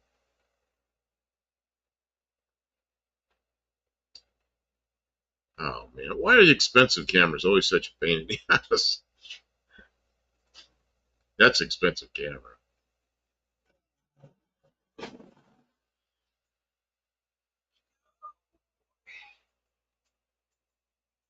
Yeah, and you see me sitting there looking at the monitor and looking at the chat, but it's kind of washed out looking.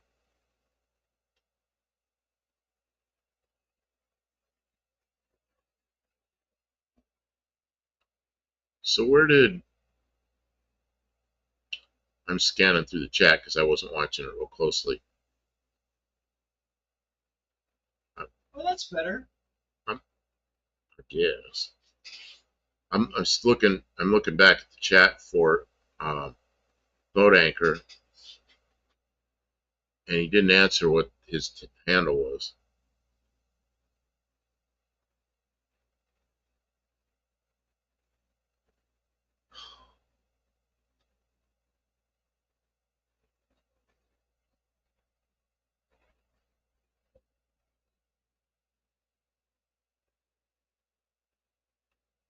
What do you need from it?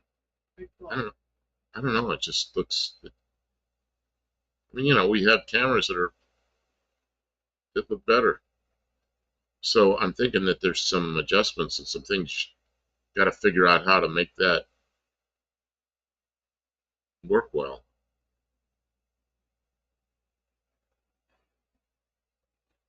Andrew Button has said twice, the white balance is not right. Is there a white balance adjustment? There is. She's poking around at it, trying to. I'd go a half stop up on sensitivity, Kim. They're all going to tell you how to adjust this. And some of them may know what they're doing. Sensitivity.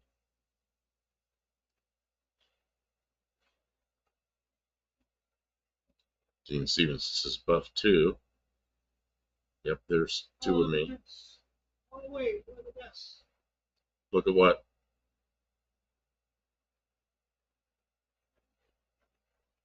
Yeah, and look at me from the side. I got my hair cut. Kim cut my hair because I had all this bush my hat wouldn't even fit on anymore. And my barber closed his shop, so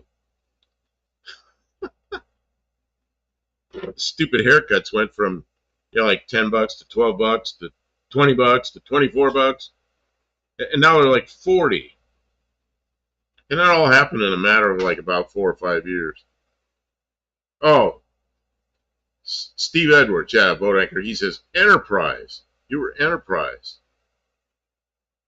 Kevin Smith says, I love that dart. I changed my mind on the Studebaker. Well, that's Kim's daily driver, so you're gonna have a hard time getting that one away.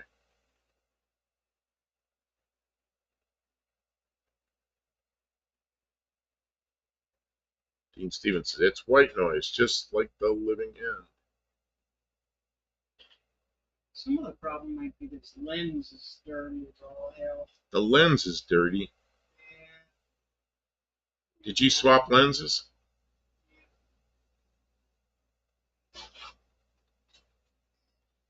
Oh, says I have crusty clown hair now. Only about 6 months overdue for a cut. Yeah, that's how mine was getting. I asked Kim to cut my hair, and she goes, she didn't want to, and I said, okay, because she's cut it before. So I got to go to the barber, so I go to make an appointment, text the guy, and he always texts me back within a couple of minutes, gives me a time slot. So he doesn't text me back for like 2 or 3 hours, and he texts me back, he goes, I'm sorry, we closed our shop. It's like, what? Now where am I going to go? Hippie Long Buff needs a puff, so he would be less guff, because life's rough. Life is not that rough.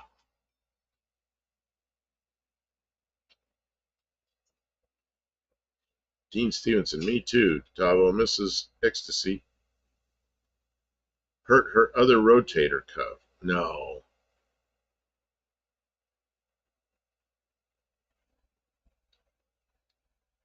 Well, I think that's clean, but it still looks like it's...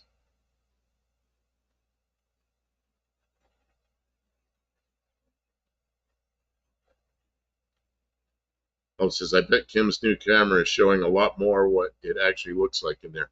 No, that looks like, it looks dingy in there. That looks like some cave. It's actually pretty bright in here.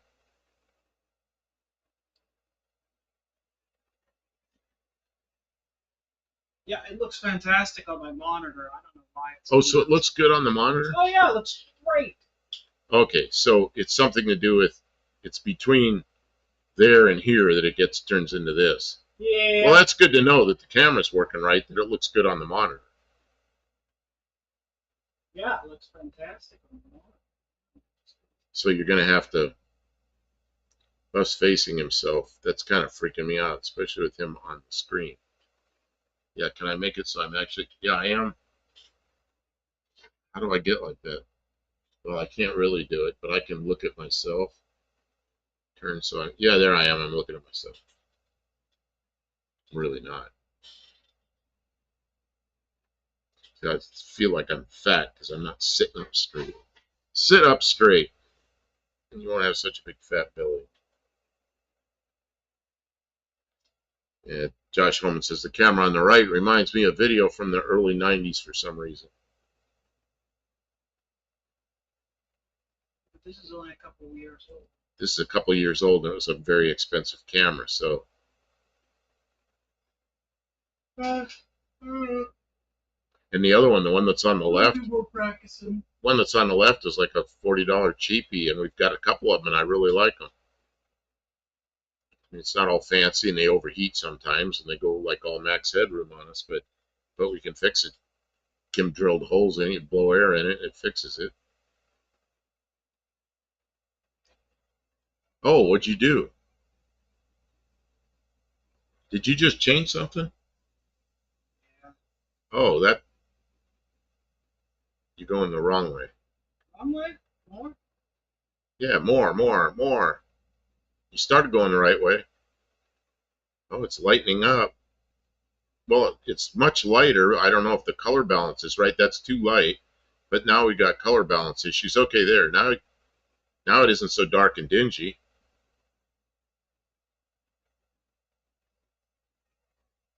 Buff on Buff interview. What does Buff really think about Buff? And what do you think?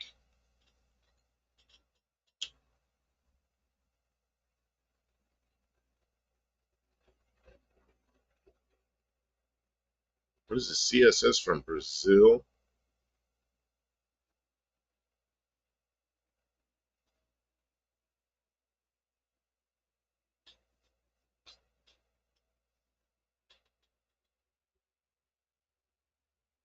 I sure look like a geek from the side. Mm-hmm. You know what else? It's got microphones in it. It's got microphones in it. Yeah. It still has kind of a funny washed out look compared to the other one's sharp and clear and clean.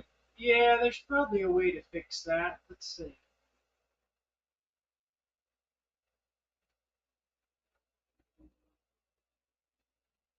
See, now it just got all, Gray. it's not even gray. It just looks, oh, that brightness, well, I mean, you're changing the brightness on it, but it's not really changing. What we need to do is not be doing this in the middle of a live, I think, and get it all sorted, and then see something about the color balance. It's messed up. That's fair. See, everything has that All yellowish. right, go ahead and turn it off for now. Everything has that yellowish look to it. Okay. Inspector Bruce is here. Welcome to the stream. Oh, Inspector Bruce. How did I miss that? Because I'm looking at all this stuff. Oh, is that Inspector BW2? Gotta be, right? Is that Inspector Bruce? Who else would it be if not Inspector Oh, I don't know. All these new names. See, Inspector Bruce. Oh, it is. There's his picture. That is Inspector Bruce. Oh, and that makes sense. It's Inspector BW222. If you could go in and change your handle to your name, some people are able to do it, some people are not. So then we've got all these goofy new names that YouTube assigned us. YouTube really, man, it's your TV license paid from the UK.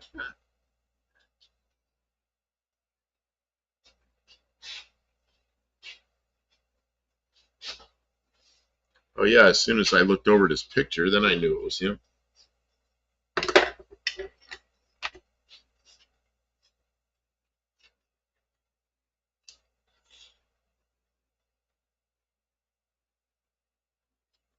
And who's Grumpy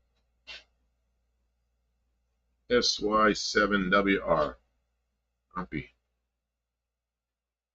Did you have another name you used in here, or are you new here? I'm trying to figure this out. You can see it works great in a USA embassy in the USSR. Back in the USSR? We're back in the USSR. And that was a few years ago.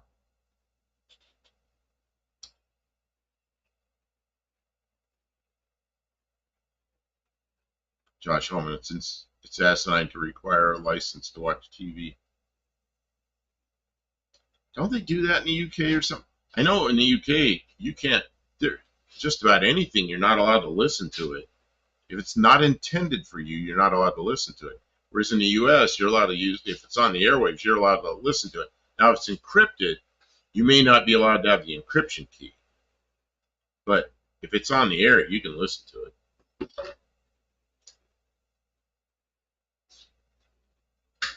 Yeah, it is what the UK did best, extort tax from people. Hippie long, overexposure, hot video, hides wrinkles but looks flatter.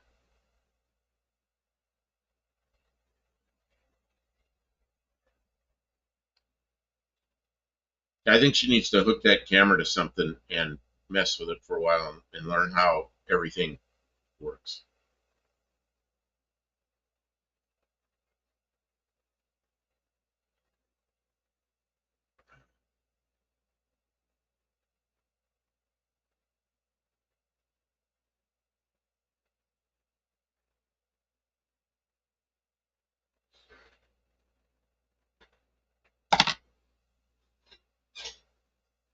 Kevin Smith, YouTube sucks, always changes crap. Yep.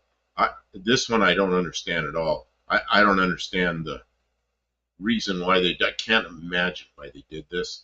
And then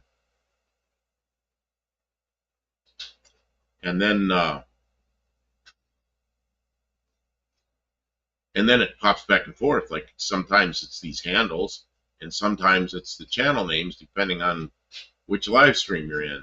It's crazy. I hope it's something that when Monday comes around, they figure out that there's some line of code written wrong or something. They botch this all up. Debbie Long says your front camera needs cooled one notch. Yeah, she sharpened that all up and made it. Yeah, it's just probably a little bit too bright. But you know, the dark color, yeah, it might even be a notch bright. I kind of like it for the contrast because you can see what's going on in here when we're working on something, and probably is a notch too much. Oh. But it's so much better than it was. See how far wall has no definition. But, you know, the far, see, we got all that black stuff hanging up there behind the Studebaker, and that's to keep all that light over there because it's pretty darn bright over there. And what happens without that black in there, it just, that light back there just obliterates everything we're doing here. So, Old Gray Cowboy. Old Gray Cowboy. Okay, Old Gray Cowboy, welcome. But I don't know if you're somebody that's normally in here and that's your handle that you got, or if you're normally in here with a different channel name. But YouTube threw a big old curve at us. Nobody knows who anybody is. And nobody knows who anybody is, but we're figuring it out. And what really sucks is it's you go in some channels, they're back to channel names. You come in other channels and they're these handles.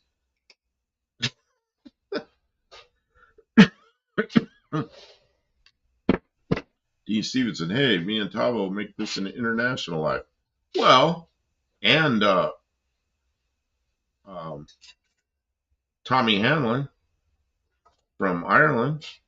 And we have a few others. I'm sure we have some Canadians in here. And we have some Mexicans, at least one Mexican in here. And No, Mexican spec left. Mexican spec left? Oh, he left while I was gone? It's his night off. Oh, it's his night off. Okay.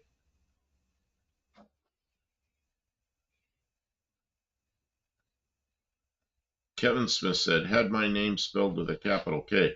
Yeah, you'd have to go in there and change your handle. I think you can change that. At least you used to be able to change it once every 3 days or 4 days or something. So I guess you'd go in there and fix your capital K. Some Canadians from like Tony says, Canadistan. Dean Stevenson said the Irish make it great. Oh, God. I'm sorry. Had a long day. I got up early. I usually don't get up early. We're usually up all night and then sleep in the morning. And I slept during the night, got up this morning, and we were going all day. So this is unusual for me. I made him work this morning. Hippie Long, you know how to tell an Irishman? How to tell him what? Dean Stevenson says, you cannot say Canadian in Canada. I thought it was Canadistan.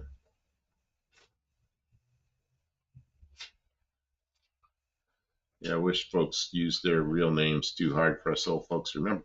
Well, when we were all using the same names, we all got to know each other, and all of a sudden YouTube just changed everything. I think there's some kind of... I think, like Kim, she thinks there's an error somewhere. I think there's an error somewhere. It happened on a Friday night, so they're going to walk in Monday morning to 10,000 nasty emails, which they'll might look at a few of them. Tim says, I use my car's real name. Yeah, Tim72 Demon.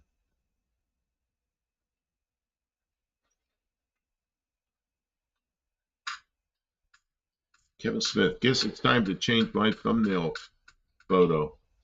Yeah, I can kind of see what it is, the green pickup, but other than that, I really can't see what it is. And I got it on a big monitor. And Hippie Long says, adapt, overcome. Yeah, that's what I'm trying to do. I just wish they hadn't thrown us a big old curveball like this. It's like if you went to work one day and everybody had a different name, and they not only a different name, but they wore a mask. So you couldn't figure out who they were. Oh, man. All of us become a real name for me by now. Yeah, we all know you as Paula. Why can't they AI fix it? Yeah. Oh, that's probably how we got in this situation. AI slop. There's so many channels out there that are AI slop. Man. Oh, it's a scale model truck. Okay, I couldn't tell if it was a model. Looks like a truck that the picture was taken from a drone.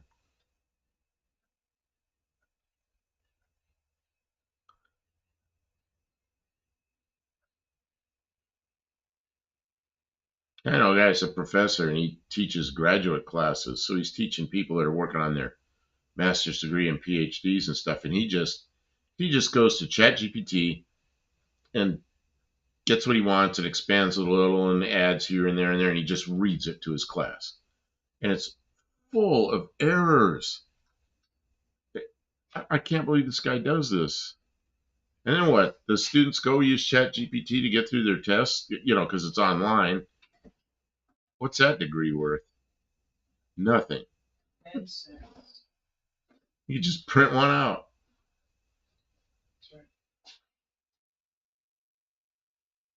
Tim says, when I was a kid, my dad had the postcards made with a pick and a CB handle. Guys used to collect them. Yeah, those are called QSL cards. And there's a guy that he was doing lives on Thursday night, but he's taking some time off this summer and spending some time with his family.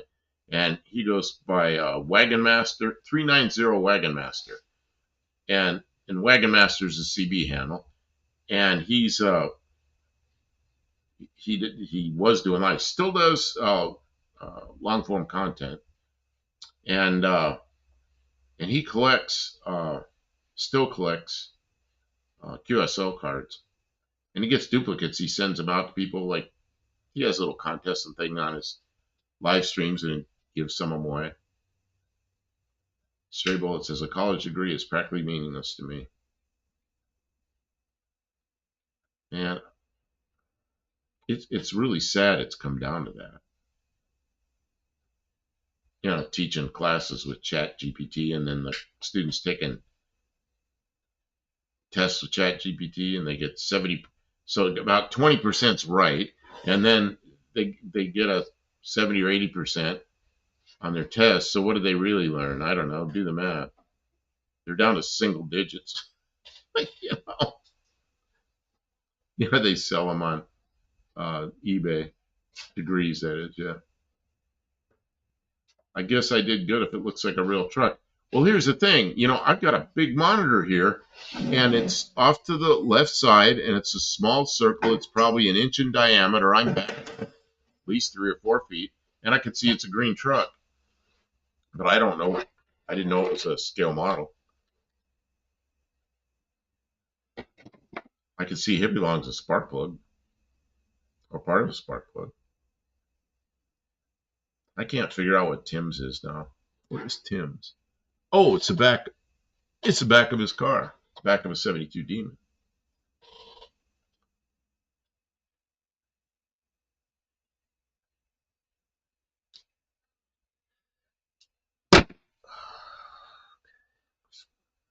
Special Agent James. I'm in another online class right now, and everyone except for a couple of us are using ChatGPT. You can see other people's assignments when they turn them in. They're all identical. That's horrible. Yeah, and this guy's he's a PhD, and he teaches graduate students, and he goes, look, I could get you a job doing this. He goes, just tell them you got this degree, and he goes, I can get you a job at this university, and you can teach online classes, and doesn't matter if you know anything, just use ChatGPT and just read it. I'm like, I'm not doing that. Oh, you can make a lot of money. Yeah, good. College should get you the burger flipping job over someone who doesn't have one. Yeah, I don't know.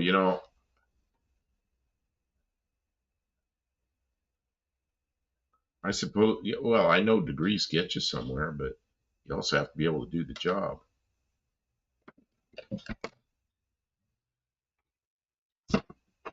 You're taking that. Tip my radio.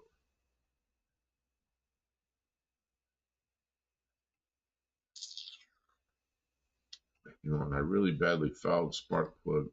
From my 256 cylinder Ford. It still ran. Man, I used to have a 250 6-cylinder. Didn't they put a 250 in a Maverick? I had about a 70 74, maybe Maverick. I think it was a 250.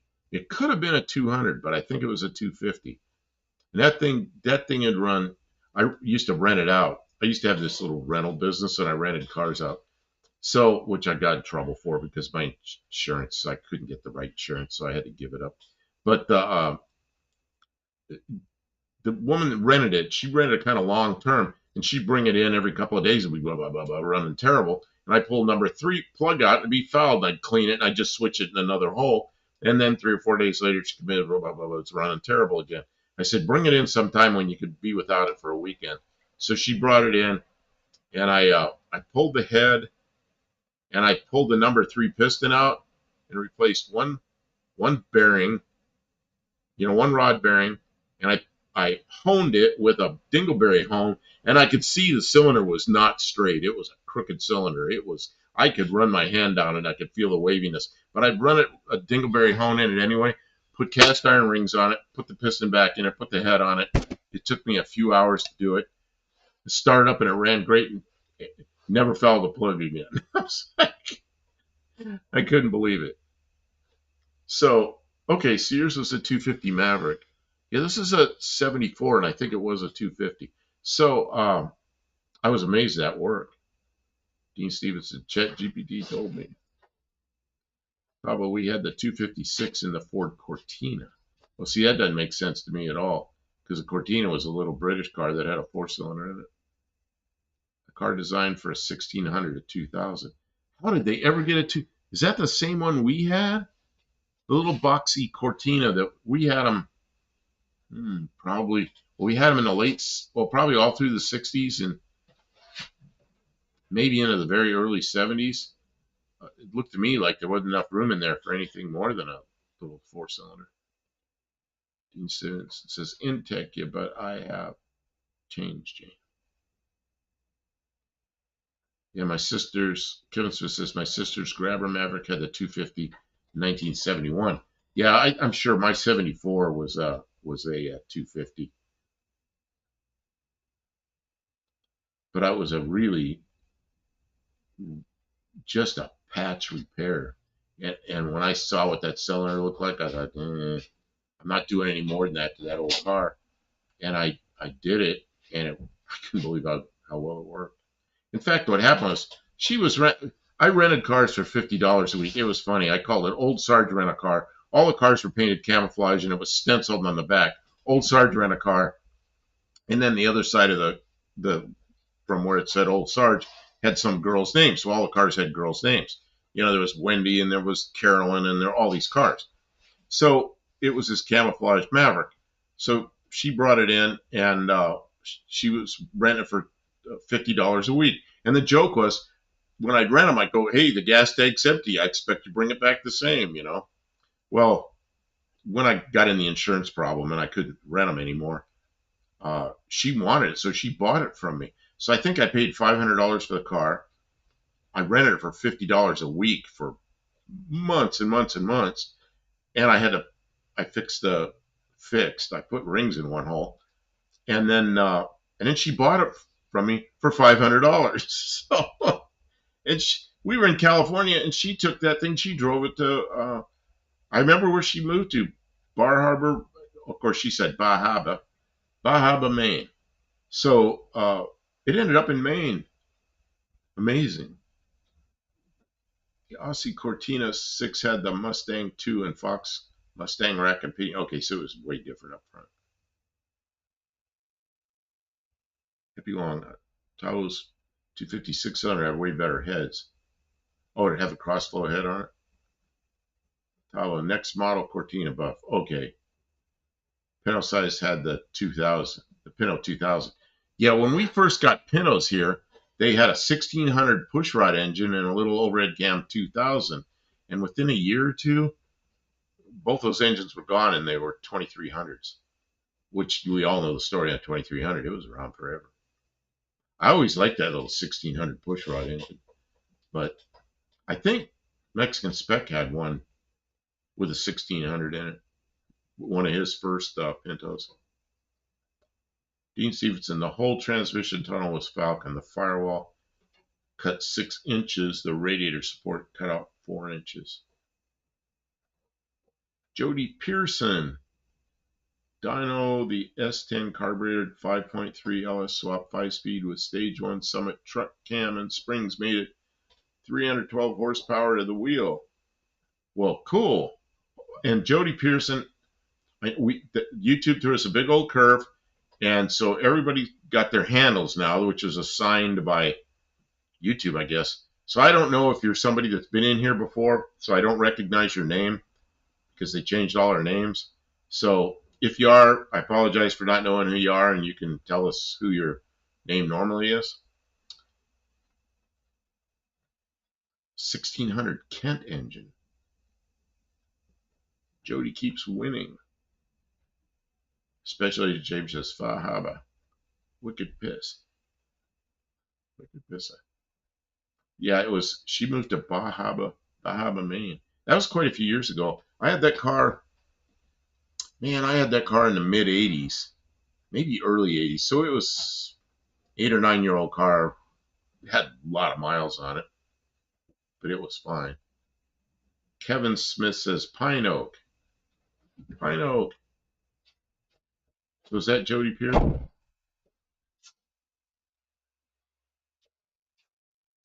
Oh, Pine Oak Woodworks. Ah.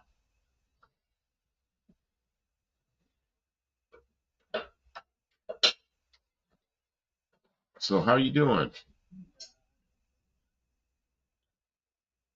Still don't know who Jody Pearson.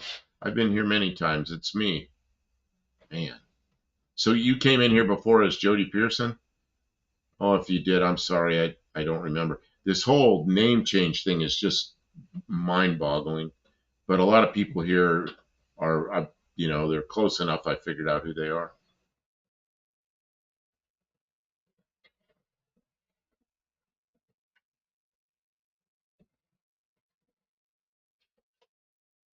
Kim's over there working on her car. You want to set up a camera over there, a different camera? Okay, Dean says the 6-cylinder Maverick had thin gauge spring tower and rails. The F code 302 had Granada thickness gauge. Oh, I didn't know that. 25,000 different. T and L code 6-cylinder Mavericks weren't as strong as the 302s. I did not know that. You did not know that. My grandmother, back in, this was 1973, she was looking for a car she used to buy a car every 3 or 4 or 5 years, something like that. She had a 68 Nova 4-door. So she was, oh, who's leaving? Crash. Oh, you're taking off. Okay, thanks for being here. So I was young, 73. I was probably, I think I was at 19 years old. No, yeah, 19 years old. She wanted me to help her find a car. So I went out with her, and man, the Dodge dealer had a bunch of 72s there that were still new, and they had this big line of 72, probably 7 or 8 or 9, 72 Dodge Dart, 2-door hardtops, you know, no post. They all had slant 6s in them. They all had automatics in them. They're all different colors. And they weren't heavily optioned. And they had a price on every one of them. It was $27.77. I said, that's a car, get it. Those are really good cars, and it'll be great. She was used to driving. God, she had her cars in the past were a flathead Plymouth from way back, and then a 61 Chevy with a 6-cylinder, and then a Nova with a 6-cylinder. So I knew that Dart would just be perfect for her. So she's, I don't know, you know, and then she calls me and she goes, you want to see the car I bought? Okay, so I go over there. There's a 73 Maverick. I don't know what she paid for it. And it was a Maverick, like a grabber with a 302 option to the max. And she'd back out her driveway, go over the curb because she had to back up and turn this way. So it was off the side she couldn't see. She'd go over the curb. So then the tire would be all, because the tire would go through the grass and be all muddy. And then she'd turn around, she'd go uphill up the street. Back tire just spinning and smoking, and she'd drive up the street. She didn't know she was doing a burnout every time she went up the street, but she had that 302 Maverick. She probably just pushed the gas pedal all the way to the floor. Like, like she did in her flathead Plymouth, Jody Pearson, yep. Okay, good to see you. D. Stevens, same thing with the Mustang T and L codes. They had downgraded independent front suspension ball joints, uprights, no cross members, downgraded rear axles. Okay, what about my 6-cylinder Fox body Z7? Z7. Is there, I know the cross member is different, but I have one of those cross members now. But I know my last one is a 4-cylinder 2300 Pinto engine. And of course that came right out. And the cross member on that's the same as a V8. So I put a 302 in it, and that car was pretty quick. So then, so this one's a 6-cylinder. Obviously it's a 200 cubic inch 6. So it's got a different cross member on it. But I got the cross member in the parts car. So is there anything different on that? On the structure? Yeah, Dina knows all this stuff. By the Fox, they only downgraded the axles on 6. Okay. See, and I got that parts car I got. It's a pretty nice parts car because it's got an 8.8 rear end under it. Although I don't know what ratio it is. We'll have to take it apart. Who knows if it's all greasy mess inside or if it's something somebody rebuilt. Unknown. It's clean looking. So I don't know if it's clean because somebody washed it or if it's clean because somebody went in there and put good stuff in it. Unknown. Wait, what's messy about it? That 8.8 rear end, I said it's clean looking, so I don't know if somebody washed it or somebody took it apart and fixed it and put different gears or anything. We're clueless what it is. So we'll probably take it apart when we pull it out. Oh, 95 Sporty 1. K member is different. It sure is. I have both K members. The 6-cylinder had its own K member, and the 4-cylinder and the V8 had a different K member. But I bought a parts car that has that V8 K member in it. But then I know people aren't going to like this. If I put a Chevy in it, I've got a Chevy sitting here, so I'm tempted to do that. That 6-cylinder K member, where those motor mounts come up, man, they're just about perfect for that Chevy. So, yeah, I could do that. But I don't know. I'd rather build a 351 Windsor for it. Or a Cleaver. But that's getting carried away. If I built a 351 Windsor for that car, I'd be really happy. Whole body was the same. Cross members are easy to cut and suit a V8. Oh, without removal, yeah, but I've got one, so it's just put the other one in. What a car found my mom, 1992 Taurus show, because she liked the dark green color. So she bought a Taurus show because she liked the color. Yeah, that's kind of what I think that's what my grandmother did. She bought that Maverick because it was a light blue car and it looked cool, But that was her last car. She drove that around. She had a seizure disorder problem that they were keeping under control with some kind of a medication. But it got so the medication, well, she was like in her late 80s and she had to stop driving. So that Maverick was her last car. I don't really know what happened to it. She may have given that to one of her daughters. Don't know. Yeah, Dean says K-member horns. Those K-member horns, you mean the ones that stick up that the 6-cylinder mounts to? They're almost perfect for the small block Chevy. It's like, wow. I got a nice 350 sitting there, a fresh 350 and a turbo 350 behind it. And I've done those kind of swaps before. I think it'd be pretty easy to do, but I'd probably rather keep it Ford, But all my Ford stuff's gone. Well, I got a parts car now, but it doesn't have an engine. Although it came with a C4 automatic that's for a small block Ford. Dean says you just cut it back 4.125 inches on one side and bolt the engine mounts back 4 1/8. Yeah, but I got the cross member. I mean, they just bolt in.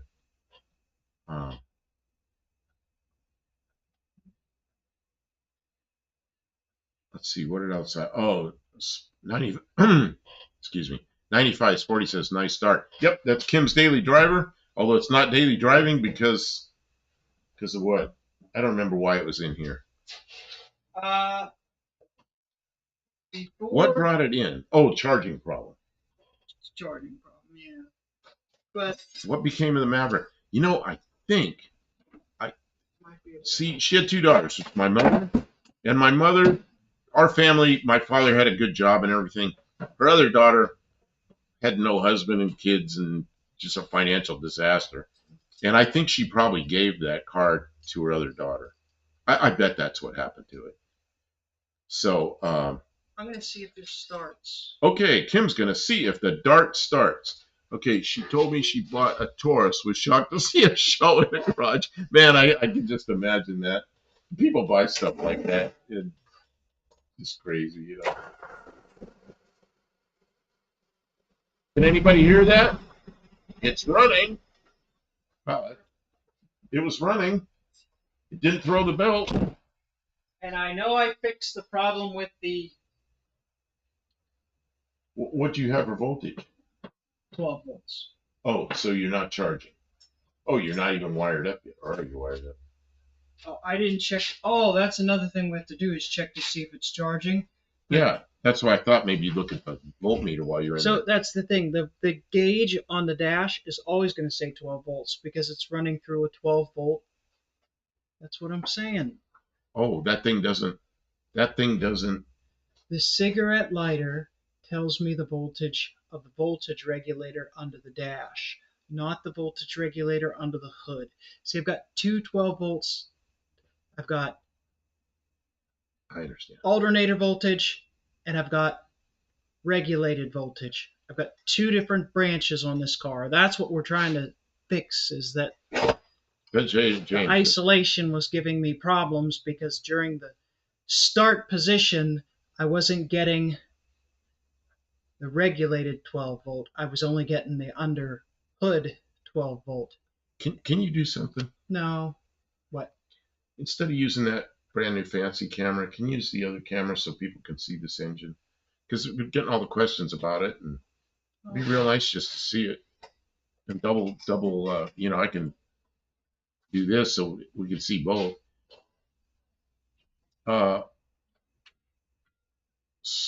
Sporty says, is that car a Super 6? No, it is not. It's a Slant 6. I've got a Super 6 manifold sitting right there that just out of view. Yeah, there's a Super 6 manifold here, and we could do that.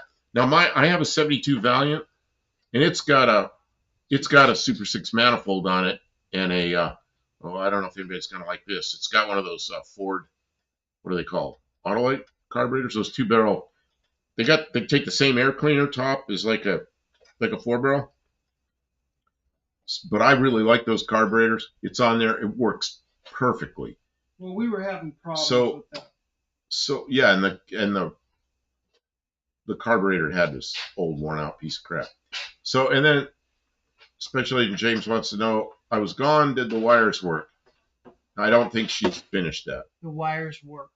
Oh, they did work. Yeah, that's why it started. Oh, okay. So it started right away. Yes, it worked. I get when I'm cranking my little 12-volt power supply under the dash doesn't blank out like it was before. Okay, but you just don't. It does solve the problem. So you don't know. I just don't know what alternator voltage is. You don't know what alternator voltage is because of the way that voltmeter's hooked up. Because it's not hooked up to the alternator branch. So let's see what else. Dean Stevens said, it is now not born as Super 6. It still has a 1-barrel. Yeah, it has a 1-barrel, but it does. Kim, what? Oh, we don't know what cam's in this, do we? This is the one that with somebody else's rebuild. It's a fresh rebuild that somebody else did. No, remember the cam that was in this car was bad. We replaced. Oh, we bought a stock cam. We bought a milling cam from Rock Auto. Right, it's a milling stock replacement cam and new lifters, and the it's a 40 over bore. The piston cylinder wall clearance is just under 1,000, so it's pretty tight engine, and in the head, everything's really good on the head. The head came off a different engine. It's a head that Kim had ported, and then it's got very good valve guides and everything. So this is a pretty nice engine. It's a low, I would call it a low mile rebuild. Everything was done right on it. It's red to blue. So and then it had a 3-speed on the column, and while the engine was out, Kim had she'd gotten a 904 automatic and took it apart and decided it was really good. Put it all back together, put that in there, and man, it shifts so nice. It's just, this thing goes down the road. Yeah, we're really, just really sorting nice. out the little stuff from it sitting around for so many years. And somebody had used it and kind of wore the whole car out before we got it, so we're just getting it all back up to love. If any of you know Uncle Tony's Garage, UTG, this was his. It was sitting down there in his shop. Kim had come down there with me, and she liked it, and he sold it to her. And it had been, before Tony got it, it went through a couple of hands, but mostly somebody had it sitting out front of a Cuban restaurant, and it was a sign for a Cuban restaurant for like 10 years or something.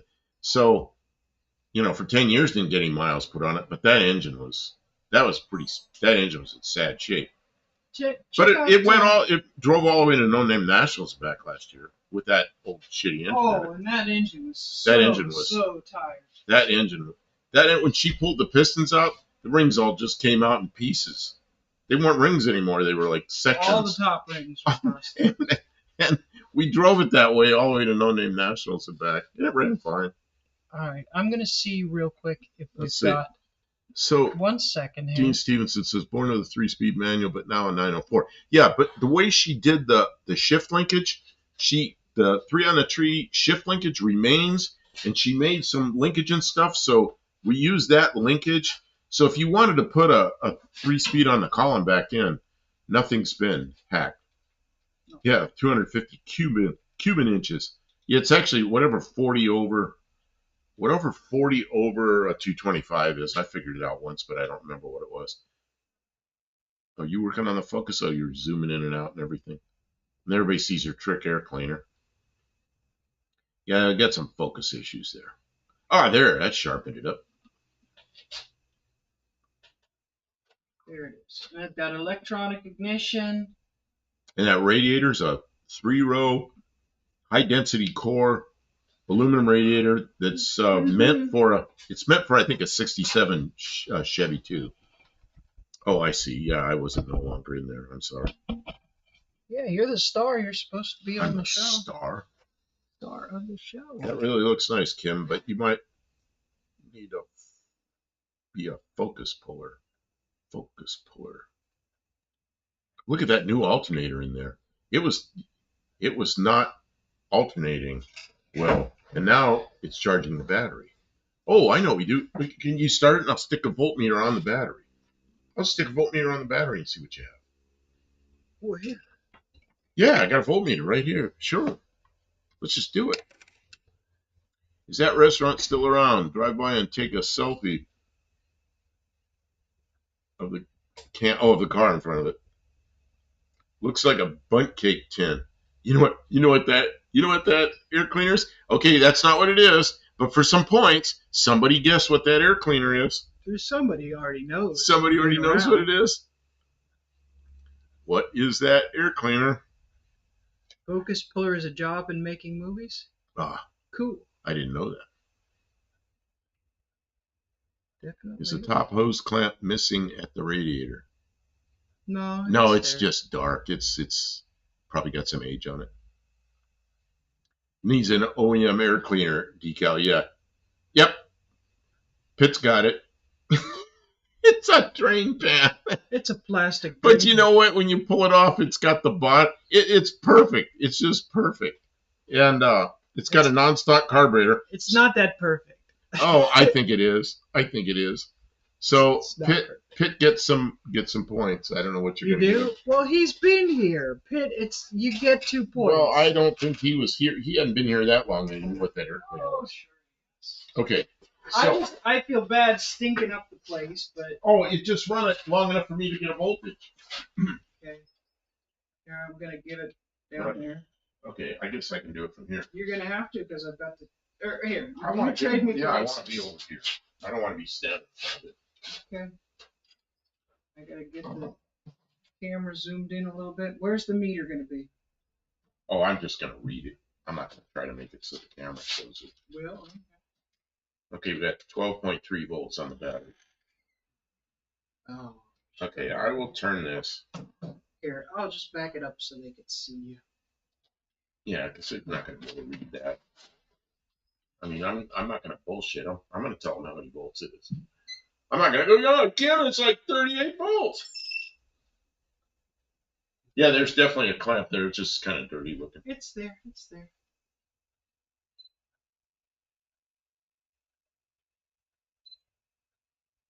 Okay. Right, focused. Focus. You gotta put the cable in there. I can't start Oh, with oh the yeah, I cable. wasn't going to let you do that. I was just waiting for you. What did I do with The key? the? Started up real easy this time. It started right up. It was perfect. I mean, it ought to be compression, or it ought to be everything ought to be perfect.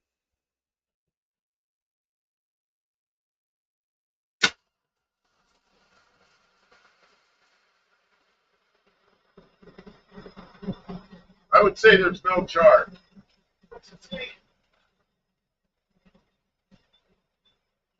Oh, maybe.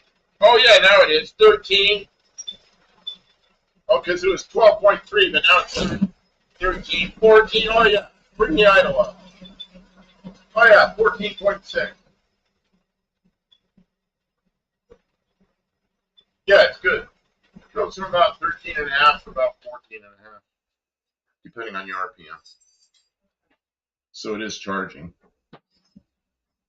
And it should have lots and lots of amp potential. It's just when you first started, of course, when you were cranking, it went down to 10 volts, which, you know, of course, there's voltage drop. What? But then when you when it was first idling, it was only showing like 12.3. And I thought, oh, it's not charging, but then it was. So It just needed a little. Oh, it's it needed a little something, yeah. Leave a little revving. Focus pocus. Wignut jumped off the air cleaner. What? No, It's there. It's there. Needs a Devo sticker on the air cleaner. Darting with an upgraded alternator. It made that good 4-barrel sound. John off grid. Okay, John off grid. Welcome. You may have been here already. I go through this so many times tonight. YouTube changed everybody's name. They're using your handle instead of your name. So I don't know if you've been here before. If you have been, I'm sorry I don't recognize you. If you haven't been here before, welcome.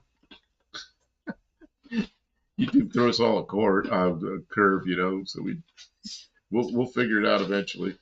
95 Sports says, love your show. You know, we have a good time here. We do on Tuesday nights, earlier in the evening, 7 o'clock Central Time in the U.S. We do a show in what we call our studio that's in the house, and we have a screen up behind us, and we show pictures of everybody's cars, and we just have a good time doing that stuff. On Thursday night and Saturday nights, we're up here in the shop, and we just do whatever we're doing. Sometimes we have an engine out, you know, and sometimes I'm sitting here talking, and she, like tonight, she's pissing around with electrical stuff. So you never know what we're going to be doing. Oh, we were here Thursday night. We built a pallet. My stepmom needed a pallet with some casters on it to wheel some boxes around in her garage. So we made the pallet, you know, and then I had to make it interesting. So I did it all in metric. I did it in millimeters instead of inches, just because I've been given such a hard time about using inches. I can do this. So I did it in millimeters. Yeah, P. Sully, name change. Yes. What happened was YouTube Broke everything. you were I think you're Patrick Sullivan. Been here many times before, I think.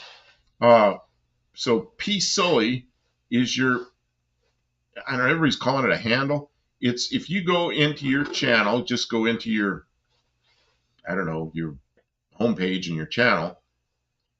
If you have videos, you'll see them. If you don't have any videos, there'll be no content, but there'll be your channel name and your and this handle name. And YouTube just started using the other half of the name.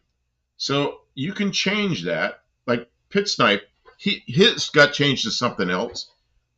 He actually got changed to his name, I think. So he went in and changed it. So it can be changed, I think. Some people have not been able to change it.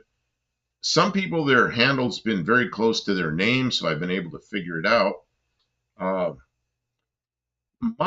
Kim thinks it's some kind of an error in their, and I kind of think that's what happened, because some lives you go in there, some live shows, it's people's channel names, and some lives it's this handle.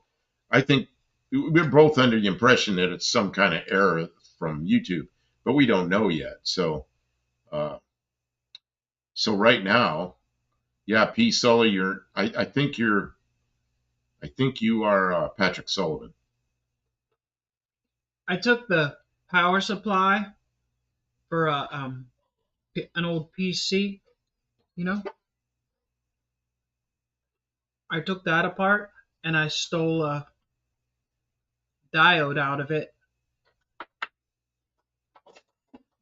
so that in the start position I'd have power to my ignition box so that the car would start. And now it starts. John Upgrid says, I've been in jail for a long time, garage. So that's jail for a long time, garage. That's the name of your channel? I'm trying to figure this out. Gene Stevens says, upgrade, John off grid. Oh yeah, that's what it is there. And it's just this all happened Friday night. And just like correct buff, mine says 14 days to change. You know, I hope whatever this is with YouTube, I hope it's an error in their, you know, in their, so I hope they did something and there's an error in their software somewhere and they fix it. But knowing YouTube, they maybe did this on purpose. What's this? Oh, Kim's scrolling back, so I'm not going to be able to read anything right now because she's scrolling back. Andrew says if it doesn't change at idle, it's because the exciter circuit not being activated by reason of small pulley or other issues. Well, what happened is it didn't at first, but once it was going, it was fine. So I don't know what that first one was. It ended up being, what did I say, 13.5 to 14.5 volts. Yeah, it just took a second for it to get excited. Yeah. And then it's okay. Dean Stevens says, Facebook jail, Joe's garage. Oh, man. So, P. Sully, who's Patrick Sullivan, I think that's what he's saying, correct, Buff? Yours says 14 days to change. Yeah, because some people are able to change right away. Like Pit Snipe changed just instantly. Their system's all messed up this weekend. Yeah, Pit Snipe Husker. Just. Oh, I see. Got to rev a little to light it off. Okay, and that's exactly what happened. That's exactly what happened. Yeah, because it was idling slow. It wasn't charging at all. But once she gassed it a little bit, it was charging great. And then when it idled down, it was still charging good. So you're probably exactly right.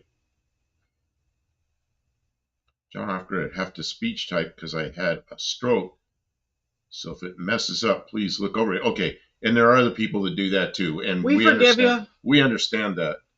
We're just glad you're here. Welcome in. Man, we spent the afternoon with my the stepmom, and everybody else in the family that generation is gone. She's 91 years old. She's a funny person and good to hang around with, but she had a stroke some months ago. But she's doing real well. She had a tough time, but she's doing well now. And so she needed to move stuff around in the garage. And she shouldn't be picking up heavy boxes. Doctor told her not to do that anymore. So we made a pallet in here with casters on it so she can move it around. Check us out on Tuesday night. Yeah, Tuesday night. Tuesday night, I don't know where you are. We're a lot more organized. We've got a green screen. We bring up something. And then this week we're planning to do this is the way we do it. The 1970s decade. So which car from each year of the 1970s you liked best? Here's the deal. We invite everybody on Tuesday nights. I'll put up my email address, and everybody's invited to send in pictures of their cars, their garage, their shop. Dean Stevenson sent me in a picture of a highway right where he lives, and I thought he did it with a drone because I'm thinking drones. But he did it from an overpass, and I felt like a fool. Oh, Dean, you have a drone? He goes, no, I'm standing on an overpass. But so people send in all these pictures of stuff, or we kind of feature a year or something, and we'll talk about what your favorite car is. This week is going to be 1970s decade, 1970 to 79, and we could talk a little bit about what cars you like from that decade. But you're welcome to send any pictures of your own stuff. And we have people here that build model cars, and they send in pictures of their models. 95 Sport One. I'm in Indiana. Okay, so Indiana. Indiana's a weird one because they're like north of us, but they're in Eastern time unless you're in that little corner up there by Chicago, and then you're in Central time like us. So you might be an hour off from us because right here it's 11:30 in the evening. So depending on where you are in Indiana, it's either 11:30 or 12:30. So you may be an hour from us. John Off-Grid is still messing up. John Off-Grid Garage. Oh, okay. John Off-Grid Garage. All of his Not asking. jail. Okay. Now I got it. Another, some kind of error. Yeah, there's all kinds of typing errors. What we can do. Olive is asking for recommendations for storage-tolerant car batteries because she keeps getting. She doesn't mind spending a little money, but she gets sick, and I guess they sit around too long, and then they're dead. Man, the best one I had was the one I lost in that crash. Was my yellow top Optima battery. Yeah, but you didn't really leave it in storage. How do you? I don't know. Yeah, I don't know. But it was like $260, but it was, I don't know. The thing with storing modern cars always put a draw on the battery, so your best bet is to get like a cutoff. Racer. Is that 38 Racer, maybe? Racer. Please don't repeat it again. I've said this so many times. YouTube changed a bunch of names. So now we're trying to figure out who everybody is. So if you're 38, what is he? 38 Racer? Yeah, tell us if that's Ray. Could be. Pit Sniper or Pit. Tell us if that's who you are. That Chrysler Crossfire. It's down there and it is burnt to a crisp. And they said the thing that caught it on fire was one of those battery chargers. We never leave a battery charge. I don't know, maybe tenders are safer. They have those little battery tenders. I've never seen a problem with them. But I guess you never know. I wouldn't, especially Chinese made. I wouldn't recommend leaving any of that on. Is it something you're going to be like away from the building for months, or is it something where the car's going to be set? Because if the car's going to be set, you can stick a trickle charger on it for an afternoon and turn it back off, and do that once a month or something. But my Corvette had what was it? I don't even know what battery it was. Whatever came in it. It was when I bought that car, it was 20 years old, so who knows what battery was in it. Oh, it is Ray. Yep. But it had a side post, and I just go there and loosen up the ground, the negative side, and I just pull it away, and I'd leave it there. And I was out running around getting deployed and everything. And I'd come back months later, 6 months, 7 months later sometimes. I just screw that thing on there and fire it right up. So, you know, I didn't have any draws on it from stupid things that cars have draws on now. You know, they sit there and there's always something on. So I just like, you know, I'm gonna just take it off. So yeah, I don't know if it was AC Delco or not, because I got that car, it's 20 years old. So I'm sure it wasn't the original battery, but it wasn't anything fancy either. It was just a freaking battery, you know, it's a black battery. So, but just having it disconnected, I just screw it on there and fire right up. So I think when it's known long-term storage, just disconnect the negative side of the battery makes a difference. Optimas are not as good as they used to be. I've heard that. Oh, Blake got us. So I've heard they're made in Mexico now, but I'm not so sure Mexico's bad stuff. I don't know. Quality, I know there's places in the world where I really get upset with the quality, but I haven't had any problems with anything from Mexico. So I don't know. And I lived right on the border. So I have a whole different feeling about Mexico than a lot of people do, because there's a lot of Mexicans come across the border and shop in our, you know, the whole border thing's, I know people think it's a big mess, but a lot of people come in and leave, and they're there for the day or they're there for 2 days and they go back, and this back and forth. And so there's a lot of people spending money here from Mexico. So I don't mind it so much. But I don't know. And then with the current tariff issue, maybe the batteries will be made in the U.S. again. It's hard to say. It's really hard to say what's going to happen. There's another one, too. What are the orange batteries that are made out west? Those are really expensive. What's the orange? I can't think what those are called. Who knows? Odyssey batteries. How did you pull that out? That's because Special Agent James already had it up there, so he gets 3 points for knowing what you wanted to say before you even said it.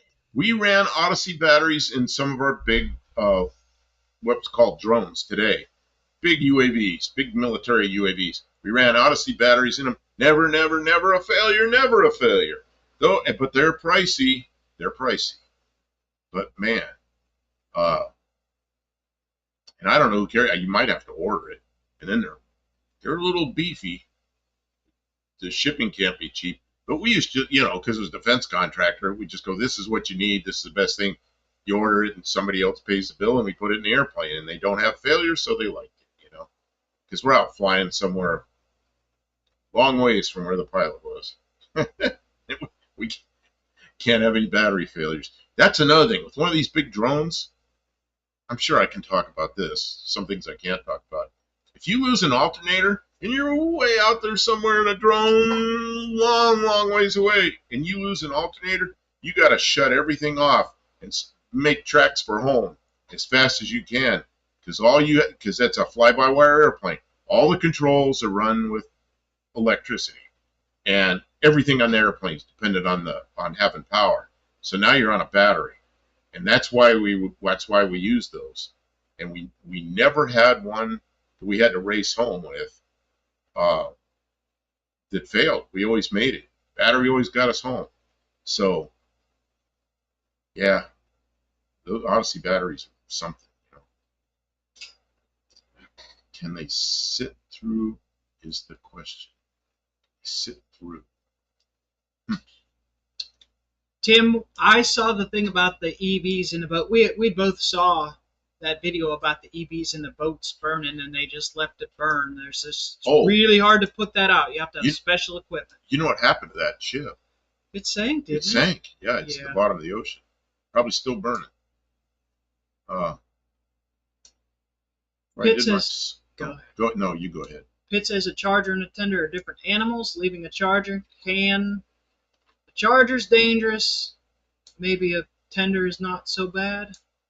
I don't know. I'm not allowed to leave nothing plugged in. When we leave the garage at night, we have to unplug everything except for the computer. I'm an old military hangar guy. You got rules. And it's like the rule is unplug everything. And somebody one time left an airplane sitting there with a battery charger hooked up on a Friday. And sure as shit, something happened. So we came in Monday morning, and there were ashes on the floor of the hangar, the shape of an airplane, and a lot of smoke in there. And we were really lucky it didn't burn the hangar down. The hangar roof was high enough, and the fire department came in, and they threw a fit. 2 reasons. Because we left there was one guy there, decided to do it on his own, left the battery charger hooked up. And the other thing is, there's all kinds of sensors around in there. They're supposed to sense fire, so the fire department will come. None of them worked. So they never knew about the fire till we walked in there and unlocked the building Monday morning. So, yeah, so I'm a real stickler about unplugging stuff. Just unplug everything. You know? I don't even leave an extension cord plugged in. What is this? SF86 form signed, Bob. Remember? No, but if I'll talk about a battery that'll hold up under extreme conditions, and those Odyssey batteries hold up under extreme conditions. Space Agent says, before I did my solar panel, I did notice the Odyssey could sit for a lot longer than the Johnson Control AGM it replaced. See, Kevin Smith said, Odyssey is what came in my hover-around wheelchair. They lasted 5 years. Had anything else? Because I forgot. I was trying to remember the name of the Odysseys. Odyssey, great battery, but like I say, they're pricey. And then my Mazda, the car that got wrecked, I couldn't afford an Odyssey. I just wasn't going to do it. I bought a yellow top battery. What are those called? Optima batteries. I was pretty happy with that thing. But there was a slow draw on that thing sometimes that would kill it. Also, storage tolerance is the biggest need here. But if I can go to advanced for something fine to daily drive, but I want to make sure my project is still a runner. I don't know if price isn't a problem. The Odysseys, something. But did you see footage of the self-landing plane? The pilot get incapacitated, detects and flies to the nearest airport and lands. I'd be really worried about that. I've been around a lot of auto takeoff, auto landing. We call it ATOL, auto takeoff, auto landing. But you still have a pilot at the controls. So, but it'll do everything but taxi the airplane to the hangar. It'll roll out and stop. And I suppose, you just program the autopilot. I mean, we could do that from the ground. Program an autopilot to go land at an airport. It'd do it. But I don't know if I'd want to have passengers in it. The ones we did were all big giant drones. I mean, we just send a flight plan up to it. It'd come over to whatever airport we want to land at. It'd do it. I mean, that kind of stuff's been going on for 20 years. But to have a passenger airplane like that, I'm not riding in that airplane. Not unless there's a pilot sitting up there.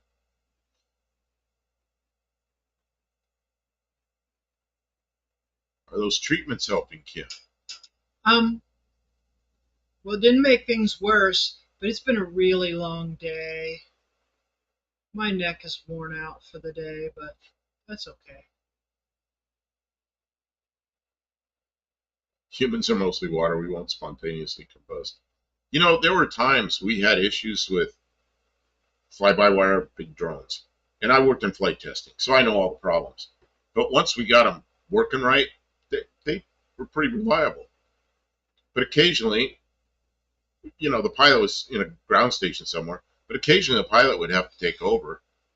And there's different control laws, and one of them is, a manual. You're really telling the autopilot what to do. You're never actually manually controlling the airplane.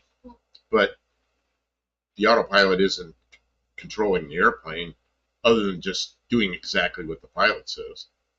So you know, we always had that option and used it occasionally when you had problems. The pilot would bring the airplane back and land it manually. They were talking about solar panel. You got to have a good view of the sky and the right angle to get, good use out of solar panels. So, if the car's in the garage and you don't have a window at the right, things have got to be set up properly for a solar panel to be very useful. It's not practical for everybody.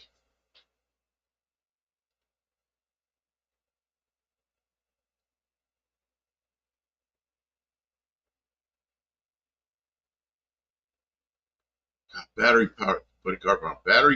powered riding tractor set neighbor's shed on fire last summer while charging. Man. John says the VMAX tank batteries, they're a little pricey but worth the money, and I don't know anything about those. Nothing.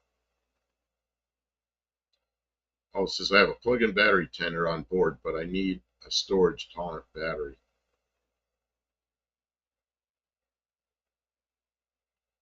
See, Pitt says, no, Kim, any light is enough to trickle a trailer battery. Oh, a trailer battery, yeah. We're not looking for peak charge at all times. Well, yeah, trailer battery, you just need to top it off for what? Brakes and lights? Grace says, my oldest It's not brother, the same as starting a car, probably. oldest brother worked on the autopilot programming for some Airbus. Airbus has one of the most sophisticated ones. It's yeah, you could talk about all different control laws and everything. It's pretty interesting stuff. And we did similar things, but with different brand autopilots. And of course, we weren't in the airplane, so. What we do is we just have 12 cars and 4 batteries. We just shuffle them around all the time. After working on fly-by-wire airplanes for almost 20 years, it Yeah. is so good to be working like on a 66 Dart, where there's like a rod that controls something and it's manual. It is so nice to be working on these older cars, which is why I replaced my newer Mazda with a 1978 Ford product. We're getting close on your Ford. We'll Yeah. be back on the road. We just got to get the turn signals fixed. Turn signals need to be fixed before I can drive it. And Although I did the thing with the signals, and most people failed that. So the point there is, if I hand signal, nobody's going to know what I'm doing. All young people are going to think I dropped my phone and I'm trying to grab it or something. So I need the electrical turn signals working, and we need to put those inner tie rod ends in. Then it's a driver. I'm with you, Olive. I don't want more gadgets either. I just added more gadgets to my stupid car like a dummy. I don't want to burn up the ignition box. That's why I put a voltage regulator in line. What is this? That's all you can buy in California. Buddy, what's that? What did Buddy write? I'm trying to find battery power riding. Oh yeah, in California you can't have a gasoline mower anymore. Oh, what a stupid thing. Well, I guess you're allowed to go out there with scissors. What a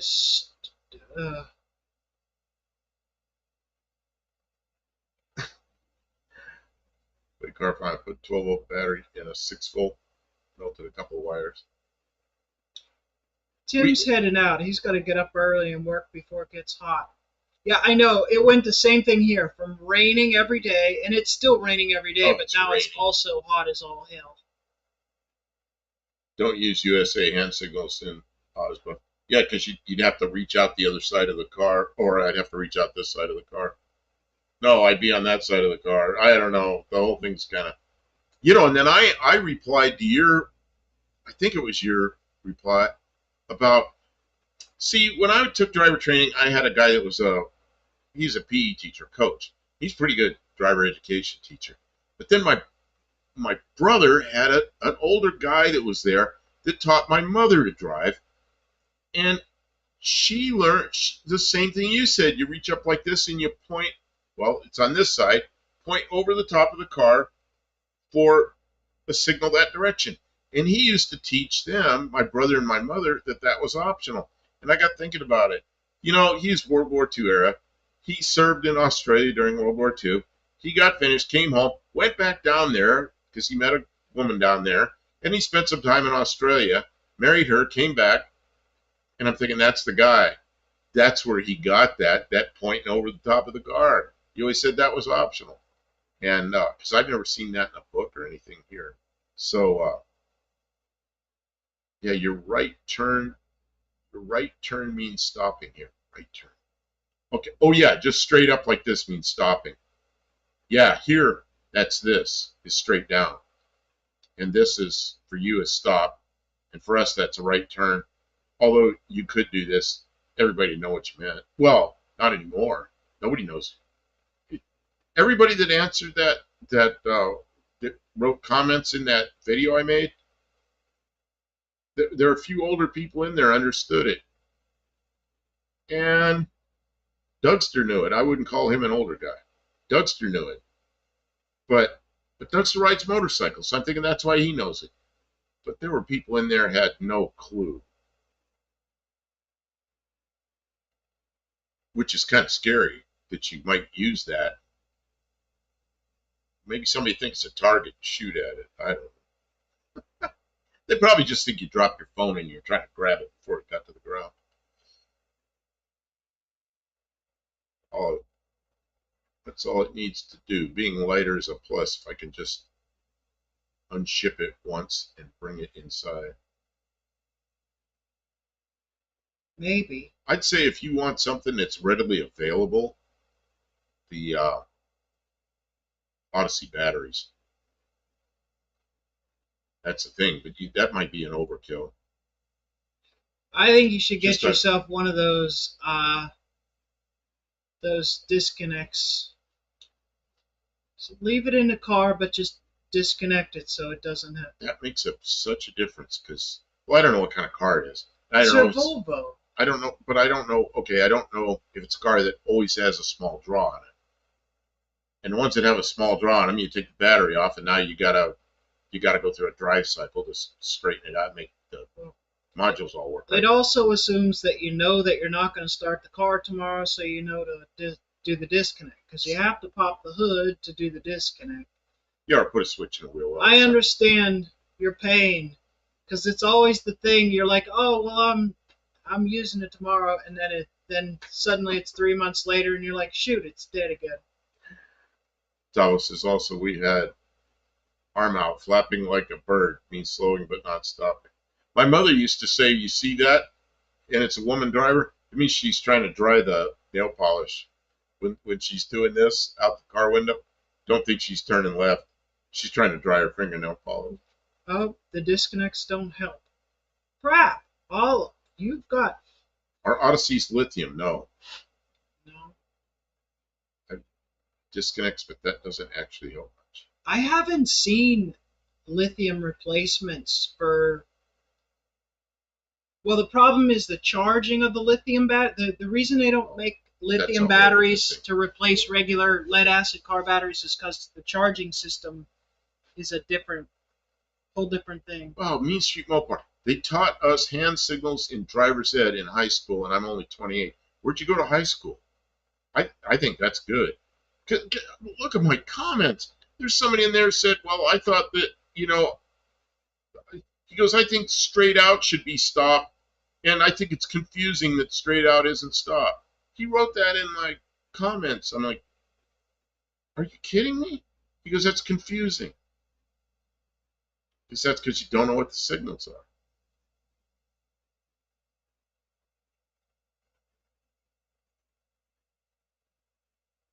You need to survive a bad month or two.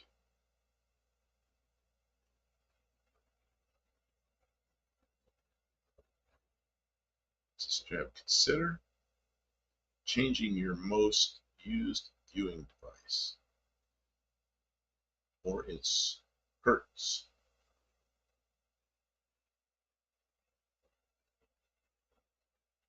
Okay, I'm lost there. Yeah. You know what happened to me tonight? I got really dehydrated. That whole not eating on time, and then ate like a pig. And then I didn't drink enough. I came up here and drank all this. I'm feeling much better. Good. We've been on here for a while. This is a long one well, it's not our record in here because we did 7.5 hours the night we put my engine back Oh my together. goodness. But we did get it fixed. that was a crazy night because my goal was to get the head onto the engine, get the head bolts torqued down, and I was ready to walk home. No, we kept going. And Mexican Spec says, "You're going to get that thing running?" I go, "Not tonight." Well, you know what? After 7.5 hours, what time was it? 4:30 in the morning? It was 4:30 in the morning. We started the engine up. It was done. Oh, Hippie Long suggestion, changing your screen hurts. That might help with the migraines. I hadn't thought of it. Could? I don't know. There's lots of different things that trigger migraines. I guess it's worth maybe trying. And Buddy says, "You look like you're in pain." And I'm going to ask you. I'm uncomfortable. You're uncomfortable. Okay, so it's time to do it. Yeah, I'll go into the Odyssey battery site. And from what I remember, they had a pretty extensive site that told everything. Lupus flare up. I can't lift what? Man. Yeah, I had a friend, his wife had lupus. Porsche uses a lithium battery. Yeah, but if it uses a lithium battery, it probably has a special charging controller for it. So that's why they don't. I don't know of any direct convertible battery that you can put in that's lithium. I don't got an answer for you yet, Olive. I don't know if anybody else does yet either. Kevin Smith says, "Dealing with a wisdom tooth at Smarts." Oh, and no. Kevin. I was 19 years old in the Air Force, and military makes you have all these dental appointments and doctor's appointments. They keep everybody in pretty good shape. So, and you have to make the appointments. It's required. So I got a dental appointment, and I'm sitting there, first time in the Air Force dentist office, and the dentist comes over, and open up, I open my mouth, and he goes, my mouth is open like 2 seconds. He goes, "Ha ha ha ha." He goes, "You still have your wisdom teeth." He goes, "I make an appointment for you to get your wisdom teeth pulled." I go, wait a minute. Why? So he starts explaining to me what happens, and I guess they had x-rays. So, because they taken x-rays before this guy saw me. So he explains to me what's going on with my teeth and everything. And he says, by the time you're 40, he goes, the way your teeth are, you're going to lose all your teeth. He goes, "You need to have them pulled out now. It'll save you all that." And I was thinking, man, when my father was 40, he had all his teeth pulled out and had to have all dentures put in. And I'm thinking, man, this guy might be right. So when I was 19 years old, they pulled all my wisdom teeth out. And here I am, 71, and I don't have any of those problems. So, yeah. Racer's taking off, and he's saying for us to take care of ourselves. Who's this? ENGQC1VP. Oh, I'm Popeye the Sailor Man. Okay. Welcome to the stream. With a Olive, they do sell the lithium jumper packs. You could see if one of those gets you. Don't you have a little tiny jumper pack that fires stuff up? I don't, but RC Industry has one. Is it RC that had? Somebody we knew had a little tiny thing that just fired cars up really well. I don't remember who it was. Yeah, look at this. In the Navy, we had all our wisdom teeth pulled before A school. But they gave us Tylox. So I don't know what Tylox was. Oh, that's another thing. They gave me some kind of painkillers. He says, take a half one tonight and take one in the morning and one in the afternoon. Take full ones twice a day. And he gave me a bottle of them that was about half this size. It must have been 300 pills in there. And I'm thinking, why did they give me so many? So I took the half of one. And the next day, typical of me, I go, I'm going to see if I can deal with this pain without the painkiller. And I did. So I only took half one. So I don't know, some weeks go by. I get called into some colonel's office. I go in there, got to salute the guy and everything. And he says, on so many days, we took, we had these piss tests all the time in the military. You had so many milligrams of phenobarbital in your system, and you need to explain this to me. And he goes, and we've looked at your medical records, and I'm like, I don't know. I said I had some teeth pulled. And he goes, oh, we didn't check your dental records. Just a minute. He makes a call. He goes, that's what it was. You're good to go. He goes, we'll write a letter to your commander. Tell him you're not a drug abuser. I'm like, wait a minute. So he already wrote a letter to my commander that says I am a drug abuser. He goes, well, that's standard when we find this stuff. I said, you know which letter he's going to remember. So, I don't know. So, a half of whatever pill they gave me, got me on a drug test. I am. Oh, man. Okay, we're going to get out of here, Kim. Okay. You're like fading. I am. I'm sorry, guys. And we've been here 3 hours. Yeah. So, and we got 35 people in here. I hate to leave. Okay, so we have quite a few people in here. Please remember, this is Saturday night. So Tuesday night, 7 o'clock Central Time in the U.S., we'll be on with a different thing. We'll be showing pictures and everything. And usually I have a little more energy. It's just it was a difficult day today. Here, where's my? It is, Dan. It got late quick.